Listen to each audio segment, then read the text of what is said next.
URT, who are we? This is the URT. You are the URT. Pick up the URT. Smash a like for the URT. Subscribe to the URT. I've just witnessed an absolute disgraceful football game where Manchester United would have played against a team that's gone down. And I said it. I put out the tweets. I mentioned it in the match preview. I talked about it. I warned everybody. It was pedestrian style football. Pedestrian football. That's what we got tonight from Manchester United. Amorim is telling players to slow down. I saw it with my own eyes. He's telling them to slow down. He's telling the players to slow down. Well, Old Trafford and the Stretford are singing, attack, attack, attack, attack. He's telling them to slow down. He is in my line of sight. He's in my line of sight. Next time, I'm going to take a picture of him to let you know where I sit in that stadium and where Amorim is to me. And he's telling them to slow it down. Tonight, you might as well call it over 50s football. It was walking football. Manchester United did not come to play football. We played over 50s walking football. The lack of urgency, the lack of pace, the lack of getting about, the lack of fizzing the ball, moving the ball quickly, all of that was non-existent. But don't worry, people. The Bootlickers will defend Ineos, Glazer, and Amorim. The Bootlickers will defend them all. But Bootlickers are welcome in here tonight. They need to come here tonight because we have just played against a team. Their fans, when they scored, guess what they were singing? We've scored a goal. We've scored a goal. We've scored a goal. We've scored a goal. That's what they were singing tonight. That's what they were singing tonight. This was a disgrace to the Manchester United heritage, Manchester United Football Club, that there's zero urgency to go and get about and go and try to get another goal. How many saves did he make, the goalkeeper of Wolverhampton, in the second half? He might as well fucking had a cigar. He might as well have had a fucking cigar. We're going to break all of that down, people. We're going to break it down. It's not an Amorim anymore. This is not an Amorim. This is Glazer fucking Ineos. Ineos, £18 billion in debt. £18 billion in debt. Their chemical plant, plastic plant, the government, the UK government had to step in and save that plant because 500 jobs were being lost. So the government bailed their plant out. This is who we've got. Vanity project. I told you from day one, this is above Amorim because Amorim is a fucking joke. And how many times he has to tell you how much of a joke he is, yeah? It's not on him and there's no excuses. Tonight, Wolves had about 5 players injured and they've got 2 players at the AFCON. They had 5 players injured and they've got 2 fucking players in the AFCON. That tells you everything you need to know. Smash the like and we're going to see you because I need to catch my breath after this intro. After the intro. We'll get to you after this intro. After this intro because I need to calm down.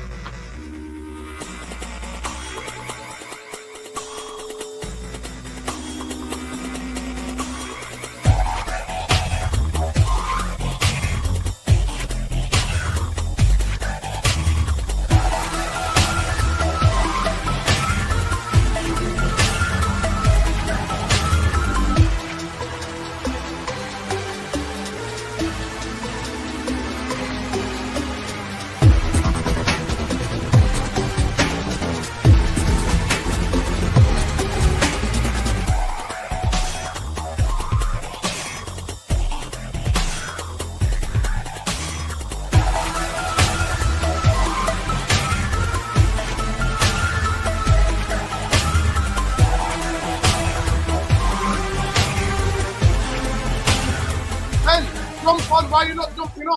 Ben, you need to jump on. You need to jump on. We need to jump on, Ben. You need to jump on. What are we doing here? Come on, people. Jump on. Where's Bumbaye? Where are you guys? Did you not get my text message? People, smash the like on the video. Subscribe to the channel if you're not already subscribed. This is beyond Amorim. This is beyond Amorim. It's no longer on Amorim. It's no longer. This is on Ineos Glazer tactics. That's what is being coached here. That is what is being coached here. This is beyond. I can't believe what I saw with my own eyes against the worst team in Premier League history. A team that's already relegated. A team that's already relegated. A team that's already... Ineos breached the standards but tolerate decline. No direction, no urgency, not just excuses. That's how this club's slide into mediocrity. 100,000,000%, Abdelaziz.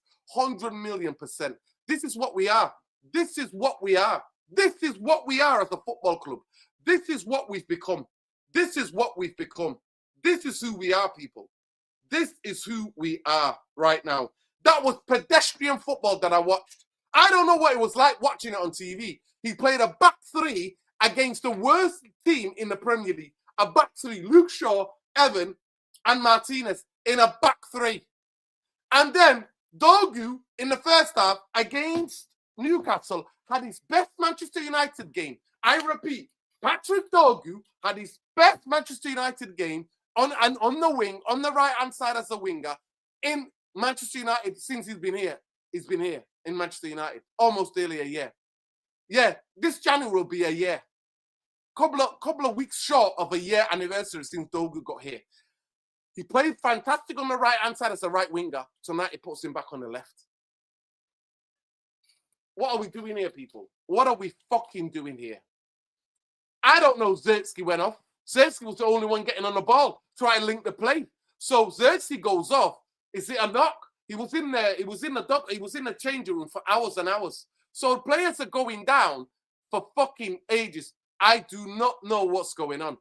I do not know what's going on. Gary Neville, I'm not sure what happened with Zertsky. If he's not injured, it's a bizarre substitution to make. What are we doing here, people? Big up Khalifa Lassi, Chief of the United Republic. People, listen, I've just come back from the game. I'm going to break it down for you. So please, the least you can do, smash a like on the video and subscribe to the channel if you're not already subscribed. This channel is shadow banned because they don't want us ever talking about humanity and they don't want us telling the truth about the real problem at this football club. It's not fucking Amorim. Amorim is being told to come out and go, we're not going to panic in January. It's a difficult transfer window. How come it's never a difficult transfer window? A Man City. How come Man City are never panicking? How come when Chelsea buy players for 150 million, 120 million, it's not difficult for them? How come when Arsenal sign players in January? How come Liverpool sign players in January? How come when Aston Villa do it? How come when all those teams do it? It's not. It's not. What are we doing here? What are we fucking doing here, people? Ben, jump on. I don't know why you're in the comments, man. Jump on. What are we doing here? Jump on, Ben. Jump on. If you're there, somebody, jump on. I need to take a breath. I'm so angry. I'm going to fucking pass out.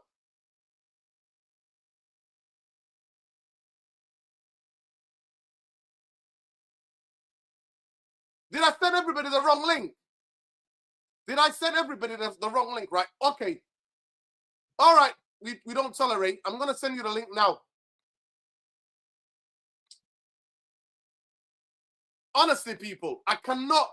What I watched then was the most low-energy football game I've ever watched. That was the most pedestrian over-50s football I've ever watched. I have never watched pedestrian football like that. Never in my life. We don't tolerate. Yo, Trebles, I've sent you the link. Jump on now. Hurry up. What are we doing here? Fuck off, Gary Neville, you fucking bootlicker. You looking for the apartments. Don't talk shit to me now, Gary Neville. Don't fucking talk shit to me, mate. You were asked about the fucking flats. Don't think we don't know you're a fucking fraud. That substitution. What are you talking about? The real problem. The fucking real problem in this fucking football club. Why don't you talk about it? Because you're invested in it. You want fucking money for those apartments. You fucking fraud. Fuck off, Gary Neville. Fuck off, Gary Neville. I don't want to hear from him. I'm too angry, Khalees. You're gonna have to do it again later. I don't want to hear from him.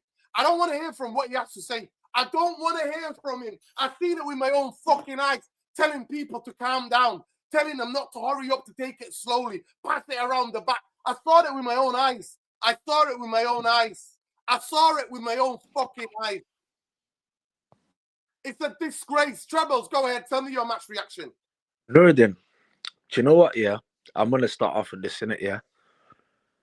It's not even about rest in peace, Man United, yeah? I want this club to be out of Europe. I want us to finish 10th, yeah? One reason why, yeah? This manager won't be here, yeah? Because let's just get that in. Because, listen to me, yeah? Because I just came off a Twitter space now. I was going to have about my say. I said, you know what? I promised Doksha I'll leave the space, yeah? Basically, he's basically said something about, there's an article, or not article, there's a tweet or something about he took off an attacker because he wanted a less attack. He wanted them more defenders. This manager here, yeah, is a dinosaur. Yeah. Anybody's gonna come with abuse today, I couldn't care less. I'll tell you straight. Yeah. Go fuck yourself. Yeah, in a respectful way. Yeah, go fuck yourself. Yeah, you're lucky I'm not being very nasty. Go fuck yourself. It's because I always look at the opposition that we're playing. I wasn't even pissed when we lost to Villa because I felt like we were the better side. Yeah, and we deserve to lose. Yeah, we deserve to win to get something out of the game. You know what I'm saying? This is a poor opposition side who's, last time I checked, they drew to Brighton at home or away. I don't know. Yeah, that was the only point they've had, and I don't know where else other point. That's the only time I can think of the last time they picked up point. Yeah, we've just gave them 3 points. We just gave them another point. Now, Lems, fantastic. He saved us from an embarrassment because that save he put on his hand for a corner. Yeah, we could have lost that game against a bottom of the league. Amran, I know the owners are crap. I've always said Glazers out, Ineos out, but this manager should be questioned. Yeah, no matter what we do off the pitch, yeah, or whatever happens behind the scenes, we all know we're not going to compete. I'm not asking I'm sorry, Treble. It's not about him anymore. People. Yeah. It's not about him anymore. It's not about him. How many times does he have to do what he's doing and it's about him? No, but Northern. Trebles, what are we doing here? It's not about Mufc anymore. It's about Ineos and Glazers. Okay, I'm it's about Barada. It's about fucking Wilcox. We are mixed. That's what it's about. Okay, this is my point that I was going to say. I actually bigged you up on the space, and I even said Structure predicted this. He said, this is what happens. You went to fly to Portugal. He told you, yeah, this is how he plays. You still went there to go hire him, yeah, knowing he's that. Now he's going to a back four, not because he was forced. It's because he knows Bruno Fernandes and Bumo and Amad Diallo are out. Yeah, so this is it's not even a forced thing. It is he's saying it that he's probably gonna adapt because the players got out. I'm holding Jason Wilcox and that potato head Barada, as you said, yeah, accountable because these guys are the ones delaying the sacking. Jim was impatient with Eric Ten Hag's situation and he sacked Dan Ashford for delaying the sacking. Dan Ashford was against this guy, Nuruddin. You do know the facts. He was against this guy and he got rid of him. Now we're keeping this guy, knowing the fact is he's doing worse a job. The only reason where we are is because Chelsea just drew to Bournemouth today 2-2. They're up and down. Villa just lost to Arsenal. Cool, that's one game. They've won 11 in a row. The only teams that are really consistent this season is Arsenal, Man City, and Villa. This top four is nilled, or even top five or top six, you say, is nilled. Everybody is shit. But Amran is finding a different, and I blame these guys because you know what? Everybody's gonna say sack Amran. Okay, cool. You sack him, but I don't trust these guys with a £5 note that I've got in my pocket. Let alone hiring the next manager. To me, the next manager they hire, how do we know he's not gonna do worse? These guys, they've just sacked their manager, OG Nice, but they're not sacking Amran. They hired them knowing the fact is he told you this is how I play. And now he's only adapting because you guys players are AFCON. When they come back AFCON, he's going back to 3-4-3. It's common sense. But like I said, my tweets are there. My account's not private. You follow me. I always get onto these owners. But tonight, Nuruddin, it's shocking. And it's on him. And we have to have conversation about him. But you know what? How long before you delay the inevitable? Because we're not going to lose to Leeds. It's not on him. I'm sorry. It's not been on him since fucking Grimsby. It's not been on him since we lost to Grimsby. It's not been on him since Everton beat us. Bumbaye, I want to hear what you got to say tonight. I want to know what you got to say tonight because that was over 50s football. That was pedestrian. And I saw Amorim with my own eyes telling the players to calm down while the Stretford is singing, saying, attack, attack, attack, attack, attack, attack. Go ahead, Bumbaye. I want to hear what you've got to say. And please don't come with any excuses. I beg you, don't come with any excuses and telling me, we've got players out. Guess what? How many players Wolverhampton have had? They've had 5 players out and 2 players in the AFCON. You there, Bumbaye? I can't hear you. Hello? Are you there? Did you hear my questions?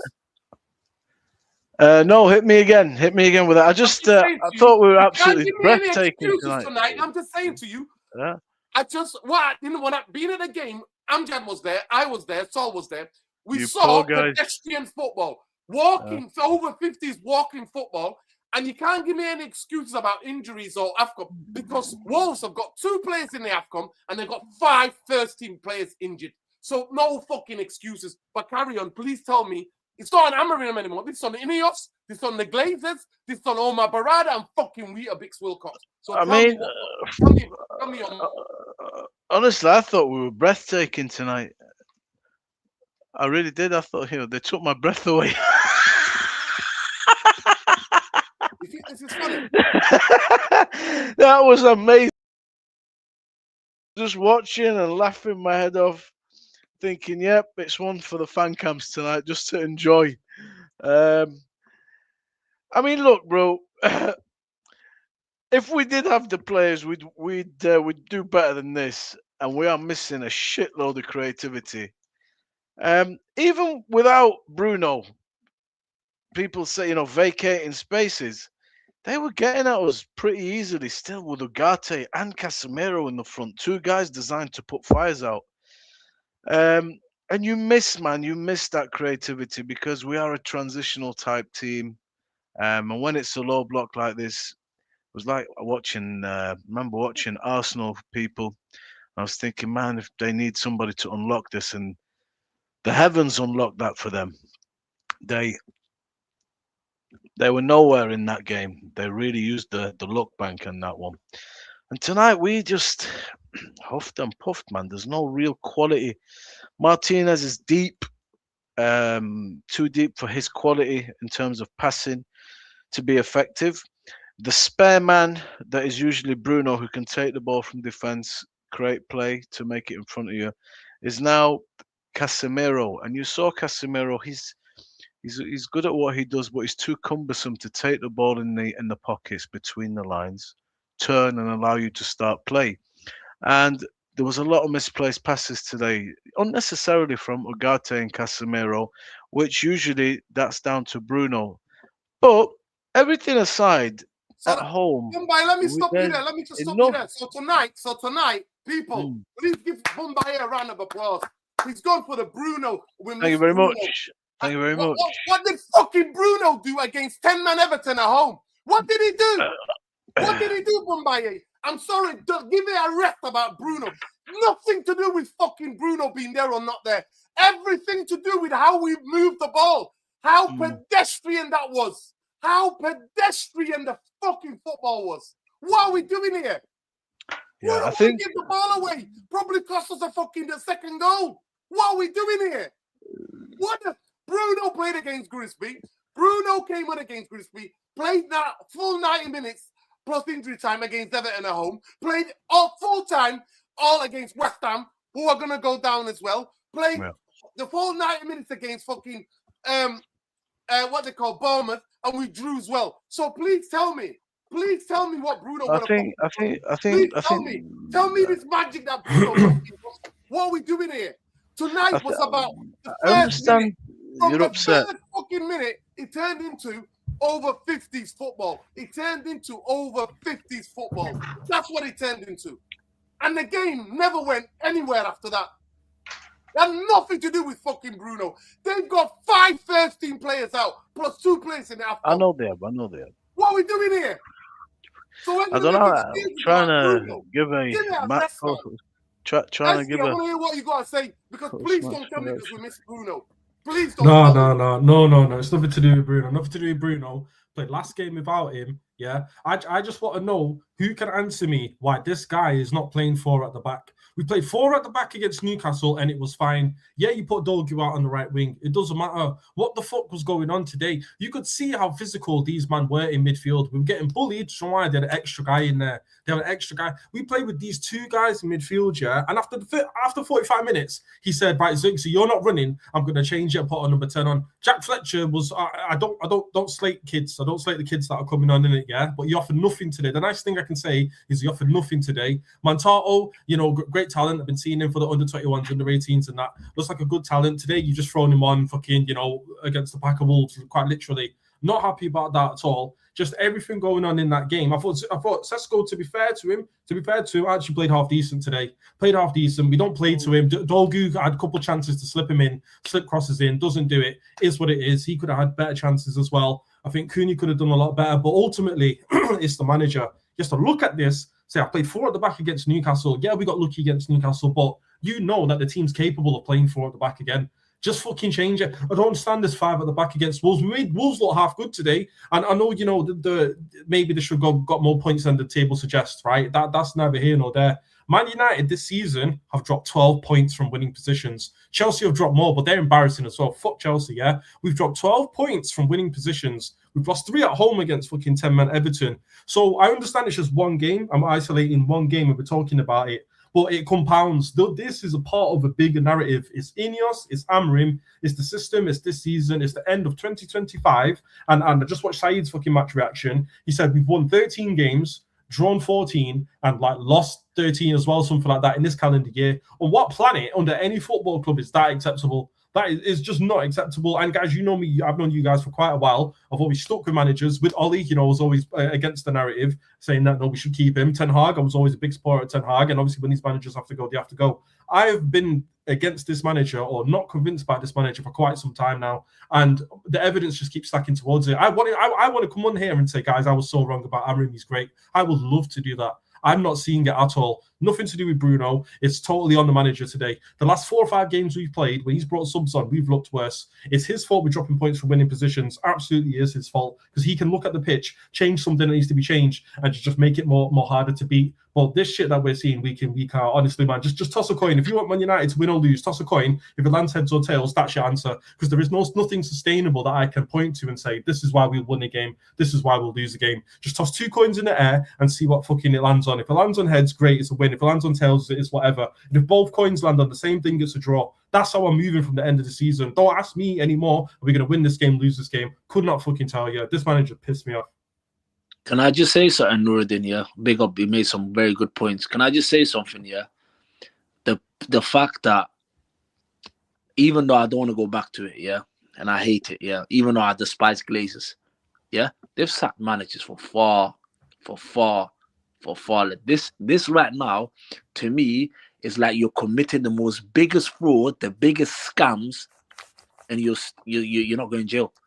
You're out there, you bust case. You're out there free as you should. Well, Amran's the fraudulent charges that are supposed to be on Amran's head. Yeah, it's not even. It's a life prison and never coming out of there.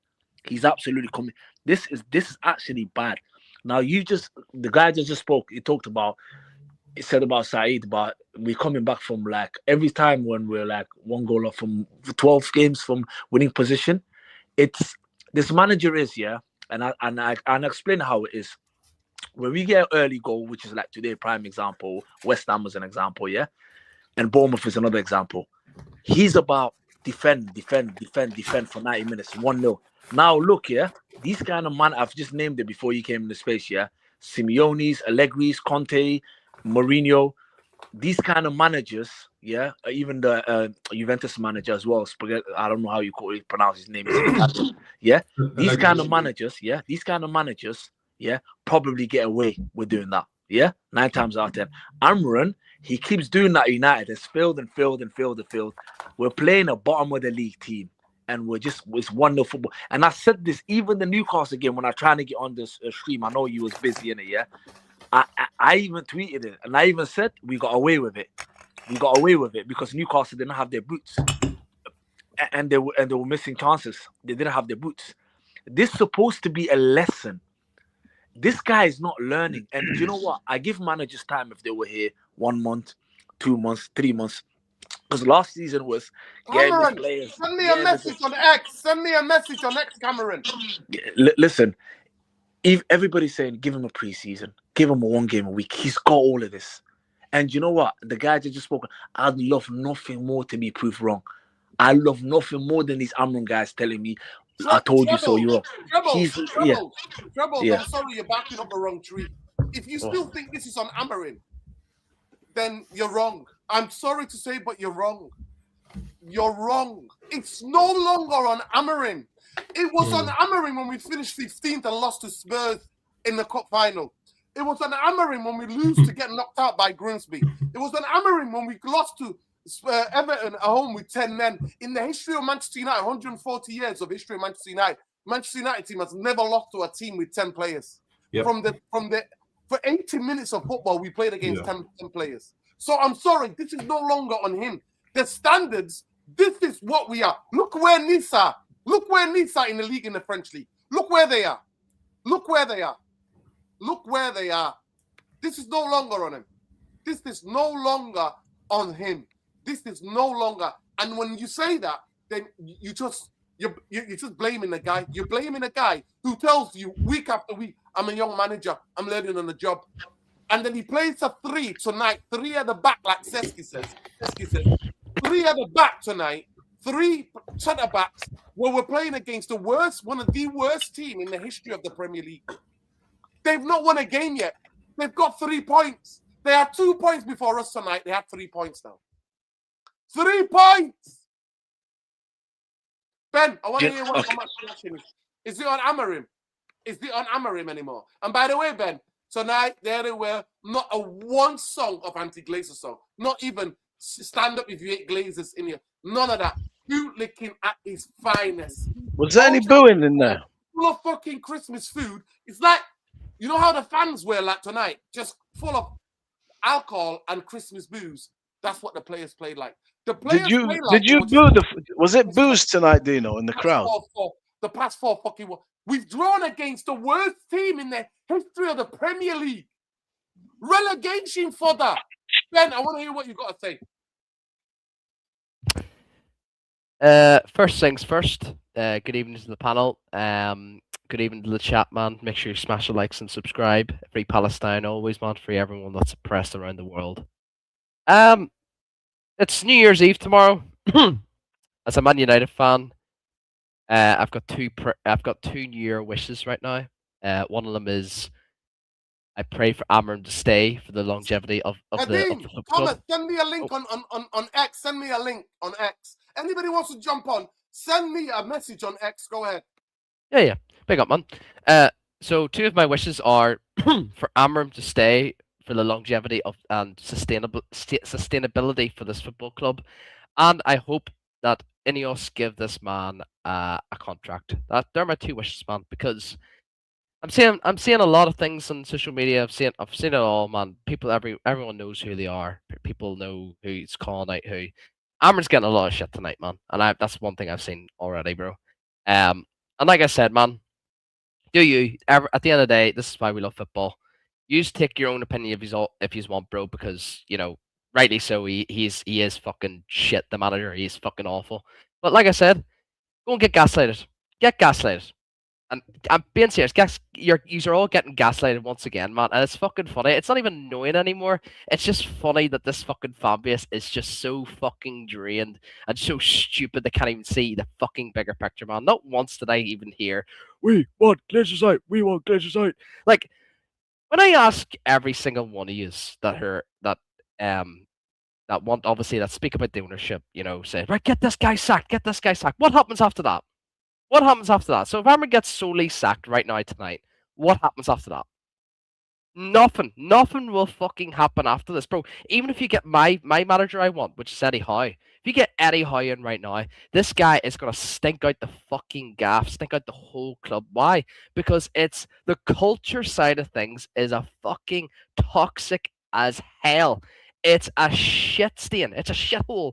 It's a fucking shithole place to work at. Like I said, in any other company around the world, like these big companies, one of the main reasons, like as a person, obviously, who obviously, like I have a job, obviously, but one of the main reasons why I never want to work at any of these big companies is because the culture is absolutely a fucking filthy mess, man. It's the exact same what we're seeing at Man United.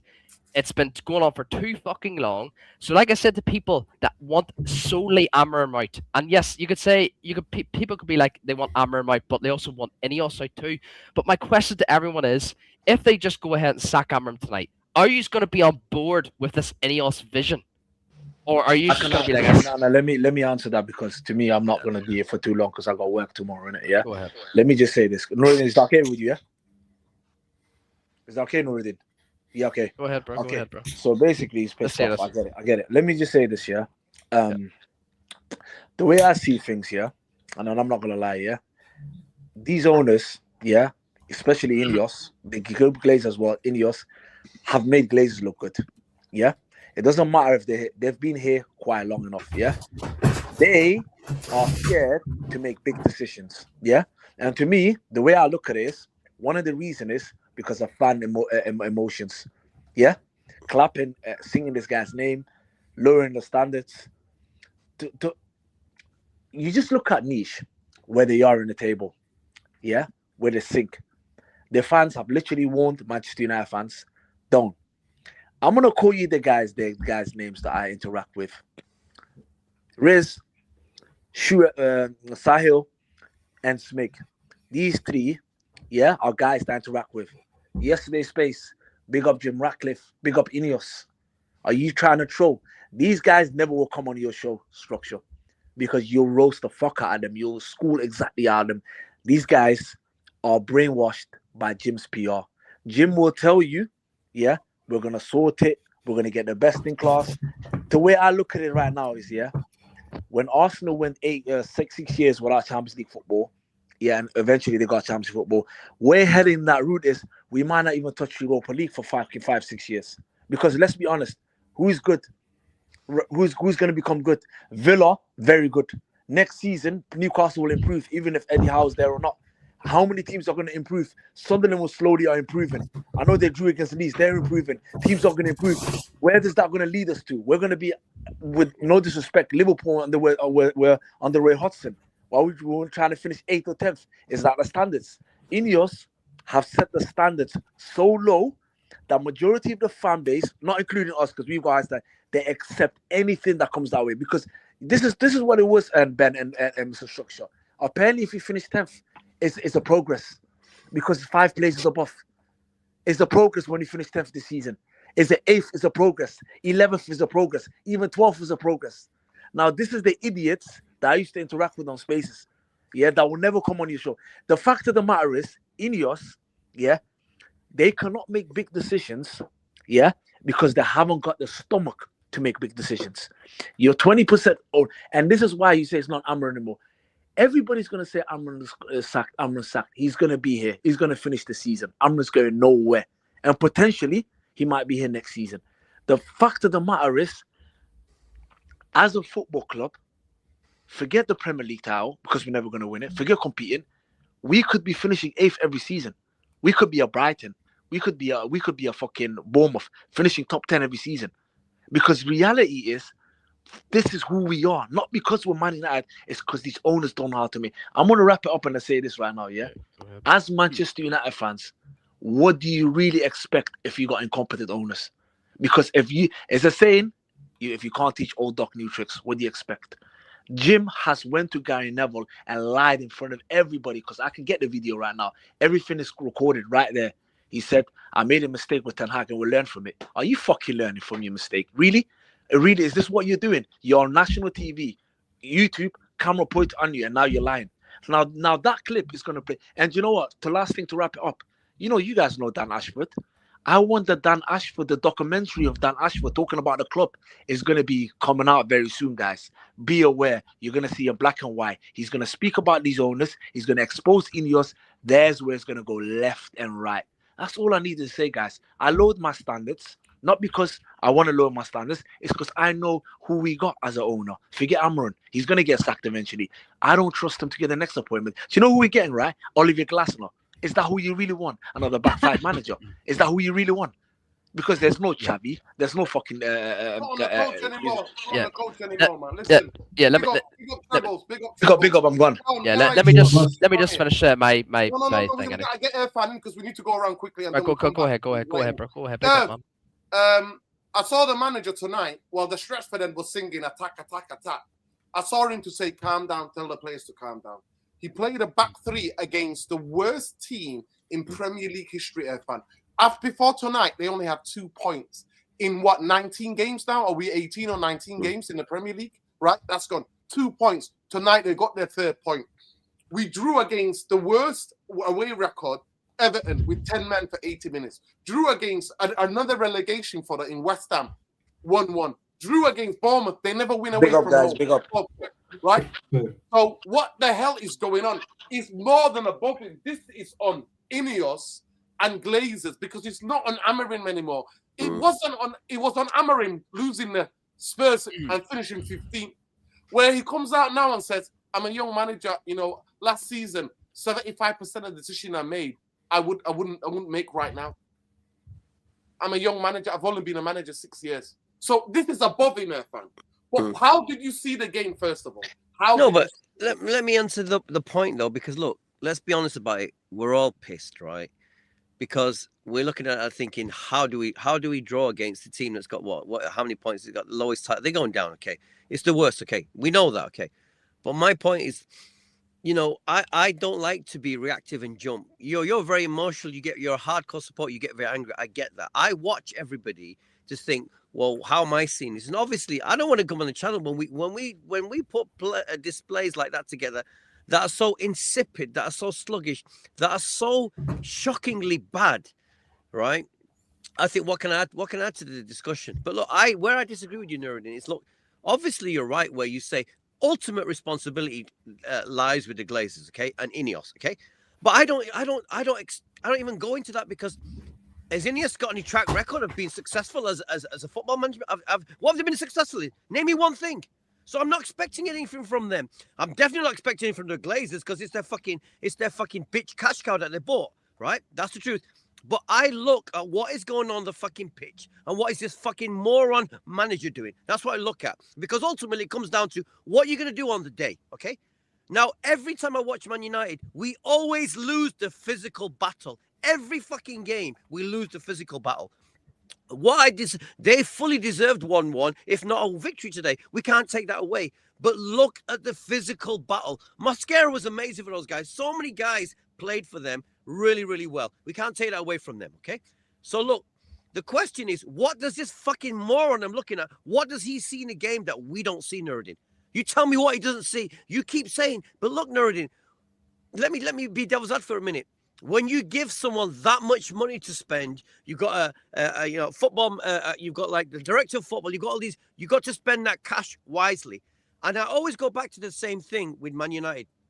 We are the masters at the moment of being consistently inconsistent. That's who we are. Because we've got a mishmash team. We either got players that are too young or we've got players that are too old.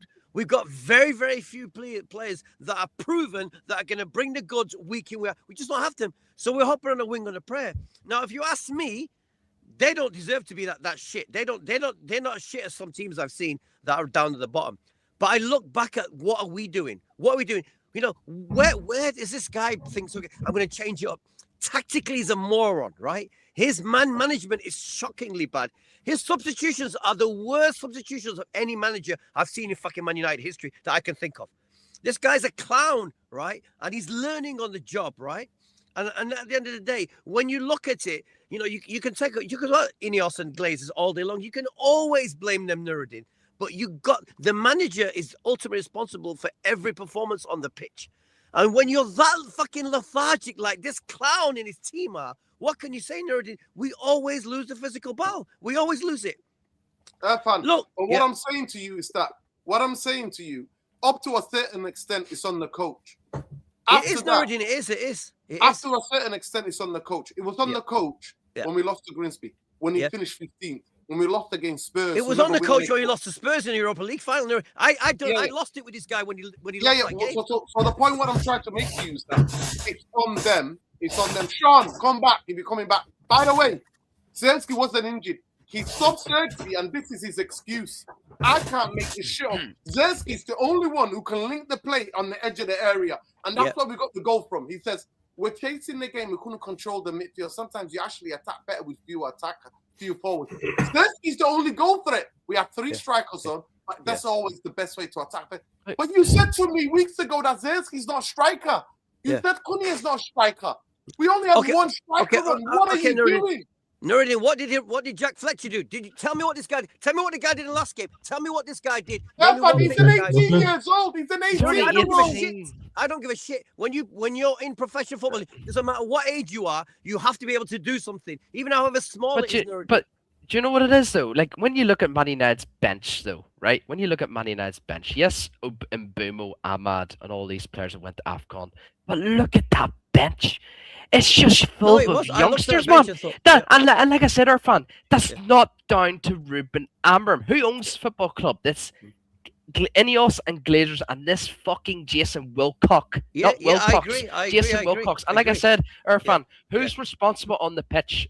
Yes, the coach. But it's The also coaches, Jason coaches, yeah. Wilcox, because Yeah. Jason Wilcox Yeah. tells Ammer what the plan is, what the what sort of like style we need to go into each of these Yeah, games. what because the he's in general charge of strategy this. is. Yeah. Yeah, exactly. So, like I said, man, when you're like going over like fucking Fletcher, Fletcher didn't do shit. He can't do but anything. you know He's what? not capable of But- doing anything. But it's not his fault because So why he's take got nothing. Xerxes off? He's- Why take Yeah, Xerxes off then? Tell me I why know, take I him know, off. I know. It's in game management shit, but you It's have to, unbelievable. you have Really to use what you've got for your squad. I'll be honest with you. No, listen, If I'm- but bro, listen, you know, and I know, we've all watched football for a long Yeah, time. 100%. A half decent manager can get a team to sort of like play above their skill level. That's the sign. Even if you only improve them by 5% or 10%, that shows you got something about you. I don't see anything in this guy. I don't see anything at all where he can improve them by even 2%. I don't see it. I'm looking for it. I can't see it. And then we're all getting giddy because we're thinking we're 6 or 7 because we were 15th last year. But we're all deluded. We can't But see because football is a deeply subjective, reactionary sport for most. Most people listen to you who talk about football. I thought, what the fuck are you seeing that I'm not seeing? What are you seeing? But this is And why. I This is told why. you, This It goes is back sorry, to the sorry. same thing. We're not a physical team. Let's 100%, just I take the agree. shit tactics. Let's just take Marion's moronic tactics out of the way. We're not a physical team. We're Facts. just not. We haven't been. Everyone's we got a haven't been in chance. ages. If you can run hard against us, you got a chance. I don't care how shit you are. You got a chance against us because we don't have that desire. We don't have that physicality. We just don't have that. But We this is haven't had why. that for such a long this, time. yeah, this is why I bring back the Make it statement quick. I again. want to get Boombayans Yeah, and just- get him back again. Yeah, just very quickly, to just respond to Irfan. This is why I repeat my statement as well. And Saeed just posted there. He's having an emergency Mandem talk. For obviously as the title is Get Ruben Amorim Right Tonight. If you get Ruben Amorim Right tonight, man, and he gets sacked, it's over. It's over. They've won. They've already won. They've already fucking won. So like I said, everyone wants this fucker right. Everyone wants this fucker right tonight, and rightly so. He should deserve to get sacked. But I'm sorry, man. I know where my club is at, man. If another manager comes in, it's gonna be the fucking same shit, man. It's just a fucking pattern at this rate, bro. And you know what? As us United fans, like as the standard United fan, we're like, we want this guy out. It's not good enough. It's not sustainable. Oh, we're bringing in another manager. Oh, yes. Ineos are good now. Ineos are good. We're going to get the recruitment right. Like I said, people, if this guy gets sacked tonight, bro, are you just going to be is it going to be a reset in the brain? Like in terms of like, are you going to allow this new manager that comes in and say, oh, look here, it's a new season, new start for Ineos. Let's go. No, the bigger picture is fucking get these vultures out first and then go from Amorim, man, because like I said, man, this is why I want them to stay for the longevity, because the longevity means more people who see Ineos' vision, because there's a lot of them. I seen them at the stadium. There's a lot of people who see Ineos' vision. The more people that want Amorim out and they see Ineos' vision, they'll then say, Ineos, what the fuck are you doing, bro? Why are you not sacking this fucker? And that means more of them people will come onto our side, like me and Nuruddin, like you probably are a fan because you don't like the owners. But the more pain we have, and the more, how to say it. But anyways, just what I've just said there. The more suffering and the more pain. Yes, Amber loves to say suffering. The more suffering and the more pain we have for the future, the better. The better for our football club, because Celtic, the guy supports Celtic as well. Celtic have only just brought in a new manager there for a few weeks. Yep, they have. And he is doing absolutely dreadful. Probably worse than Ruben Amorim. He hasn't even won a fucking game yet. And they're already rioting the living shit out of the training grounds. That there shows that Celtic fans have more fucking balls and have more fucking love in their football club than any of us. Yes, we all love Man United, but they have more fucking love because they demand better. They don't demand shit. We've demanded shit for fucking 20 years for keeping these bastards in, man. And that's my case, bro. Focus on these bastards, bro. Stop fucking talking about the coach, man. Fucking get rid of these cunts. Excuse my language. Go ahead, Bombay. I want you to come back, Bombay, and then Eski. Yeah, what do you want me to say? I don't know. Tell me how you saw the game. Tell me how we missed Bruno. I mean, I don't want to just lose my rag. I think it was awful. There's enough there to get over the line, but it was just pretty dead. So I'm asking myself, like, why is it dead? You know, you're at home. You could go fourth with this kind of with winning a very winnable game today. Like you said, they're there. With injuries themselves, with players away. And we started with Xerxes, Sesko, Cunha, Dorgu. You've got two guys in the centre there, Ugarte and Casemiro, our two best guys at putting out fires. But they were still just going through the midfield like they usually do. So I'm asking myself, why is that happening? Martinez, who is the person with the ability, with the passing ability to create something from deep, is a little bit too deep, unfortunately. He had a few balls over, just not quite right. The players missing is a factor that affects us, so he's changed the system. I thought we were starting to look half decent in what he's trying to do with everybody available. He changed it at Newcastle. And it was one of those wins where, you know, morale, fist bumping, high five. It's good. It's a kind of thing where, you know, okay, we're a team. Let's take it into this one. So we're coming into this game, you know, on a high. It was a good 3 points. But the problem is, it is a mishmash of players.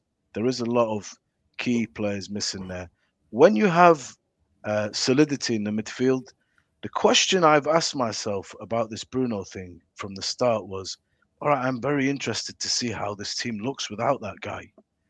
Everybody says that, you know, it's too easy to get through the midfield. It's still quite easy to get through the midfield, and you have two specialists. So there's a problem there. Then, obviously, the way that we play, one of those guys, Ugarte or Casemiro, is going to be the spare man because the wing backs are supposed to give you the overloads in the middle. So that's why you usually see Bruno get on the ball from deep and start the play. So Casemiro in this instance is your guy, and he shares that with Ugarte. But the problem is when you fire a ball in to them in between the lines are the first press of Wolves, the first three guys, and then you've got the midfield. Usually Bruno might be in that pocket there, or a Mason Mount in that pocket there, or even a Xerxes could be in that pocket there. They're quite good at taking the ball, popping it off first time, and that's what you need to play transitional, to play a bit quicker, speed up the pace. With Casemiro and Ugarte, there's no point in giving them the ball to create play at the back because they don't have the ability. You saw quite a few misplaced passes today from Casemiro. He's a good player, but he's cumbersome. And Ugarte doesn't have that quality that Bruno brings. So immediately, your play is going to be slow. And it's going to be a slow build-up against a team that is very low. And when you get to the final third, there's no real quality there. You don't have that ball that Bruno puts in and picks out Mason Mount. You know what I mean? So these things I have to take on board. I'm still learning about the team without Bruno because I've never seen it. He's missed 6 games since he's been at this club. So I'm interested to see, am I wrong about him? Am I right about him? I'm genuinely interested to learn about it. And then with Bruno missing, obviously the assists and the goals are not there. So I'm kind of hoping, right, guys, you've got to step up now. This is an opportunity. Oh, with I need to stop you right there. I need to stop you right there. I want to repeat to you. that Wolves are missing five first-team players. I know that I already said that. I already said that. You promised that you wouldn't interrupt me. A boxing match or a tennis or fucking. What is it? Is it a thing? What are we doing here? You see, I've just been making a point, a coherent speech, and then you come in like a train. Why? Just relax, man. See, look, I lost my frigging thought process now. If you want me to come on here and just crucify everybody, easy. I can easily do that. No, we want you to tell you, Mumbai. We want you to tell how you see it. There's so many fan cams that you're going to enjoy tonight. You know, go and tune into that. They're going to lose their shit, and it's fun. But I'm asking myself, what's happening here? Why? Because today was really bad. And this is I'm thinking this is part of the issue. That's the reality that you can't get away from. But the players that we've got now, this is your opportunity to stake a claim for a place when all these guys are away. And if Bruno was to be sold tomorrow, let's say, I'm hoping that just pause it there a second. Yeah. Who's taking a claim, like you just said? Name me a player that's taking a claim to be in there permanent. Can you name me one player, please? I can't, because that's the whole idea of, like, if let's say you and Nuruddin are the best players, yeah, some of our starters, and then me, Ben, and Heskey, because you guys are injured or away, we should be thinking this is our chance. They're going to be away for a good few games. I can make an impact here, maybe steal a place in the team. Yeah, but nobody's doing that. Yeah, but Mumbai, the cycle is this, though. The cycle is this. Either the players are motivated by the manager to raise their game to really perform, or the player himself is motivated to tell the manager, I'm going to do it. I don't see either in this team. I don't see the coming from the individual, the self, to say, I'm going to really kick ass, I'm going to do my business, I'm going to make an impact, right?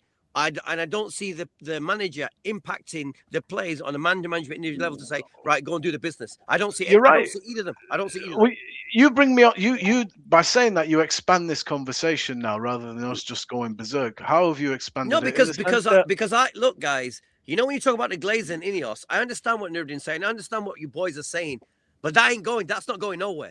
You know, it can't go somewhere. It can't go somewhere. Ben, 1 second. I'm here to judge on what I see on the football pitch. Obviously, I can blame him. I can blame Ineos. I can blame him all day long. But it still comes down to you got 11 players and you got a coach working week in, week out. Is that working? Okay. So let me caveat what Irefan's saying there, and just finish off. Big up Northside for the raid. Northside for the raid. Big up, love. Go ahead, Mumbai. Got Mufc as well for joining us. I'm not interested in discussing what is default settings that I cannot have any change on, really, in the immediate. There is a problem with the ownership, and that logic will tell you that, because the amount of money spent, the amount of time spent, the managers you've had, the players that we've had, and we're no further along, we're actually quite terrible. But there's the thing that is changeable is the manager. A new manager brings a new way of playing. He'll deploy this team in a different way. He might be a lot more experienced than this manager, not learning on the job. He knows how to put out fires when a club is on its knees. He's not going to expect to come in here and have an open checkbook and get what he wants. So a new manager is the thing that I can actually change. Now, how responsible is the manager seems to be the issue here. Well, this is tonight we're talking about Manchester United are deployed and they're playing quite defensive at home against a team with 2 points in 18 games. And he's taking off Xerxes and bringing on Jack Fletcher. And he's telling you that happens because maybe you can attack better, as Nuruddin says, with less men. This kind of behavior is the manager. Jim Glazer and Jason Wilcox are not saying to him, take Xerxes off, play 5. You know, they're not saying that to him. Mumbai, what more evidence do they need to see? The question I'm going to ask you is, what more evidence do they need to see? And by the way, Irfan, when you say it's not on, let me give you boys, Jose, Van Gaal, Jose, Ole Gunnar Ole. Solskjaer, Ranić. Erik Ten Hag. Ruben Amorim, and then the 5 interims were Giggs, Carrick, Ole Gunnar Solskjaer, because Ole Gunnar Solskjaer was the interim to begin with. He was then interim, got the job. yeah. Ranić, Ruth van Nistelrooy. Yeah. Mike, so that's 5. Yeah. So you telling me, Irfan, you Yeah. want to tell me and you want to tell the whole world Yeah. that 5 interims in Yeah. 13 years, 5 Yeah. interims and Yeah. 6 full-time managers. Yeah. It's on the coach. No, Like, what because we doing? because No, I'm not no, making that point. it's But not on no, the I'm not coach, making that Nuruddin, point, but the though. I'm not coach, making that changing the point. coach is what you can do, No, bro. no, You- No, it's look, just Guys, not, can you man. not see? Just no, Can no, you not listen, well, see? just Nuruddin, look up what Celtic did 2 weeks ago, But bro. They got Nuruddin, rid of look, their chief executive, man. Irfan, They got rid of Celtic fans But kicked no, off. but hang on a The second, hang on a German chief second. resigned. executive. But They got rid Celtic of fans kicked off. The Nuruddin, German resigned. of Look at the course, chief He but executive. resigned. The Of- Celtic but fans got rid of the Yeah, but German you can't keep this. football club. No, Well, Nuruddin, They no, got there rid you of Can we him. There keep you this They go. manager fucking got rid of Yeah. him. irrespective no. of But anything? Nuruddin, look, of I don't- course you're right to say that. But Of we're not course. Celtic. What are we, bro? Then what are we? No, listen, guys. Of course, Jesus, bro. this is the This is complexity fucking of trying to embarrassing. understand Man United. This is why because it's With no let's face it, standards. No, no it's not. standards. It's not. It's a beast. It's a gargantuan football club. It's not a little one. It's not a medium one. It's a massive one. Multi-billion It's a disgusting one as well. football club. What I'm saying, Nuruddin, I'm not disagreeing with what you're saying, but look, a budget is given to the manager. They pick the manager, right? They keep fucking up because they don't know what they're doing. Okay, right? The only way these fuckers could achieve is to get lucky with one guy who understands the won't, Premier never League. will. They've never got lucky yet because they're morons. They're pissing in the wind and the wind's going back in their face. That's what these guys are.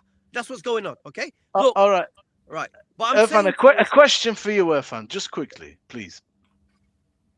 Should we not change the manager, keep him indefinitely for another season, irrespective of how it looks? Because the Glazers and Ineos are Yes. still here. Yes, yes, But yes. Nuruddin, No, Ben, you're saying yes, but the reason you're saying yes is disingenuous to what we all really want, which is entertainment, football, and possible change. No. Because Bro, you even think if that's it's, just, but even bro, no, you no, think but that's but going to get rid of the Glazers? if Eddie Howe came in, right? Because that's who I want. If Eddie Howe came in, or even your guy Antonio Conte, Yeah. and he came in, and we actually seen some entertaining football. In my head, I'm like, okay, yes, I'm actually happy to see that United play entertaining But football. that vindicates but them it's still and not they good enough. No, but it's still not good enough. It's 20 fucking years, Bombay, of fucking ownership, bro, and we're allowing this. We're fucking allowing this. Celtic have fucking got rid of their chief executive officer in 2 weeks because they didn't want to take shit anymore. but That's Ben, 2 fucking weeks. That's Ben, not We've really- waited for 20 you years. and I both know the difference between Glaswegian Scottish football fans and English football fans. It's everywhere. It's it's no, not to the level. Team that is. Championship. Yeah. Sheffield Wednesday. Go and look up Sheffield Wednesday. Go and look up fucking City's old ground. They We got rid of their can't- old owners, man. Look, we It's can't just come us. onto this channel and talk about ways to get rid of Glazers and Ineos because There it's is a not way. realistic. There is a way. Look, you There can is a keep way. fighting for it, but as a There is a way. football fan, We're man, not fighting for it, though. as a show where we come on here, we analyze performance, we analyze manager decisions. This manager cannot hide behind the fact that we still have an ownership that is not changed in 20 years. You've got Because to vote with your feet, They though. hired him. Mumbai, because how come we not? Jesus, Mumbai, bro. I'm going to say this slowly. I'm going Yeah. to say this slowly. I'm going to ask Yeah. you one question, right? Okay. And I want to bring Mufc in and Cameron in because I want to hear their Alright. match reactions, okay? Okay. So, big up Cameron, big up Mufc. Welcome to the channel, Cameron. Make his debut. Welcome to you, He's always in the comments. Big Welcome. up to you, brother. Right. Yeah. I'm going to ask you this question. Right. What have Amorim done in his footballing career in the last 6 years for him to get the Manchester United job? It's the same as Ten Hag. It's the same as Oli. It's the same as Ranić. Okay. These guys haven't really done anything, have they? Okay, hold your thought there. Please write it down. Mubsy, go ahead, and then I want to hear from Cameron. People, we need to 400 likes on the video. We've not even got 400 of you here, 300 likes yet. Let's get 300 likes on the video. Go ahead, Mubsy, and then Cameron. Mubsy, you were there. I didn't see you tonight, but were you there? Yeah, I was there, man. And you know what? I was actually fuming when I came out of the stadium. But before I actually talk about why I'm fuming, I just want to say, big up to the Wolves fans because despite everything that's happened this season with them, They were there. They had the big atmosphere. They were brilliant, the atmosphere, and they had a good time. They were there for the team and stuff. So big up to them. Happy for them, even though I'm not happy for the result. But yeah, because we know they're going to go down, and losing every game is awful. But yeah, big up to them. But yeah, I was fuming today. How the hell did we not win against Wolves? This Wolves team has got to be the worst team ever in the Premier League, yeah. And we are actually useless. We are bloody useless, yeah. And we can talk about missing players here and players there, managers this, managers that. But the players in this team should be good enough to beat this Wolverhampton team, yeah. This Wolves team that have not even had any wins this season. They only had 2 draws, yeah. And that was like back in October or something like that. Yeah, so we've been awful. And now we've given them a point. That could actually change. That could give them momentum now. That could actually help them for the rest of the season because of us. We've given that opportunity, and I'm not happy with that. And you know what? Like, I know Ben and everyone says about the Bruno Fernandes stuff, like Bruno makes us worse and stuff. And you know what? He might have if he did play today, but we are missing that quality that we have in attack. We had nothing today. And Mason Mount's gone as well, so we looked useless. We looked awful. Like, what the hell? What are we playing at? Like, I'm fuming, mate, man. Like, this is not the United I know. Like, and the problem is, this isn't just on Amorim. This has happened multiple times since the Mourinho days, where we always do shit against the bottom of the league team. And this needs to change, and it's disgusting. Luke Shaw, pathetic. The defense, pathetic today. Even the butcher, yeah, he made a few mistakes in the first half as well. And Lamans, you know what, he made a couple of saves here and there, but on the foot today, yeah, he was awful as well. And like the attack as well, awful, absolutely awful. Everyone today. Cunha, he unfortunately was bad, but you know what? Maybe the Wolves will know how to play with him because they played with him last season. But that's no excuse. We should be good enough to actually win this game. Yeah, I'm not knowing about how much, yeah, but the fact that we didn't win today is just disgusting, and it's a nail in the coffin for what Man United have done. And you know what? And the problem is we can't really say I'm winning out. Well, we can do, but it's not really one of them. Like, we know Liverpool and Chelsea, they're in crisis because they're not been winning games or stuff. But with United, we always win one here, win one there. Yeah, no one knows we'll beat Leeds on Sunday. We will beat them on Sunday and everything will be all nice and calm and stuff. But it's not going to change. And we've had an awful year. And I'm just... no, man. I would have been... You know, like how you were fuming against Bournemouth a couple of weeks ago? That was me today, yeah. There was no one else in the car park today. But I wish there was, because I needed to speak to someone. That's why I had to come on this, because a super chat wouldn't have been enough. But yeah, big up the panel, big up Noede, Ben, Bombay, everyone else. Free Palestine as well. Big up, Mubsy. Come on, man, come on. Big up, Mubsy. Listen, big up to Cameron. Cameron, you're always in the chat, always supporting the channel. I appreciate you. Big up to you. Talk to me. How did you see that game? Yeah, well, first off, Noreen, big up to you, man. I think you're one of the best content creators out there around like the game. Honestly, I think you're always consistent. People like the video. Give them some love back. You know, just my thoughts on the whole game is just, I think Amorim, like, his position is untenable. I mean, it's been untenable for a long time, but you look at since the start of the season, every juncture, every decision is just, it's not been correct. You know, when you go right back to Bruno, she should have gone. Like, you can't. The argument that he's world class has been gone for, I think, a good couple of months now. His numbers are great, but that's a result of everyone else not being to a desired level. You can't compare him to any of the top creators or playmakers or goal contributors in the Premier League over the last couple of years. I just don't see it. I think the signings, the decisions to get Mbuemo, to get Sesko, not correct. Cunha, I think the spine of the team needed revamping. I think loaning out Toby Collier, like, he should be given a chance. Mainu, like, what's this management? What is going on with him? Like, this decision to kill Xerxes' confidence, then try and bring him back, and then just as he's showing a bit of that spark that he's got, destroy him again. Like, it's unbelievable. And then the thing that capped off me, which I almost fell out of my chair laughing, was the Harry Amass comments. You know, that he sent the kids Sheffield Wednesday. He won Wednesday's Player of the Month, and then he's saying he's struggling. It's like, are you not even checking? There's nobody just pinging you an email saying, hey, by the way, this young lad's won Player of the Month and is being renowned as one of the signings, loan signings of the season. It's just unbelievable. So I'm just flabbergasted, honestly, with Amorim. I think going back to what somebody said before about his appointment, he's completely underqualified. Like the Portuguese league is not nearly enough to be able to take the Man United position. You look at Ten Hag.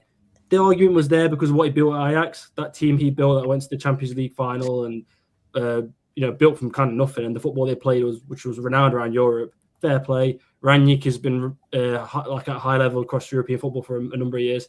Amorim's, people call him the baby Mourinho and all this crap. Like, no, I'm sorry, but he's completely been shown up now. And just to finish off, somebody said we can't talk about Ineos and the Glazers here because it's not ineffectual. That's not true. Vote with your feet. If people stop going to games, people really show the apathy inside the stadium on TV.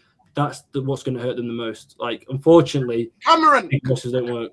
Cameron, just to come in there, if the Stretford end went into the game 15 minutes late, if they walked out 15 minutes or a half to go, if they did civil disobedience and just don't move from their seats and just all stay in after the game, like, do you not understand? Those pictures will go around the world. It will be untenable for the advertisers to keep going with Ineos and Glazers. They would have to lose advertisers because the thing being the way it is. Let's look at Celtic. But Nuruddin, Celtic have struggled. Their chairman, they forced the chairman to resign. Sheffield Wednesday in the Championship sacked their board. Their owners walked away from the football club because the fans.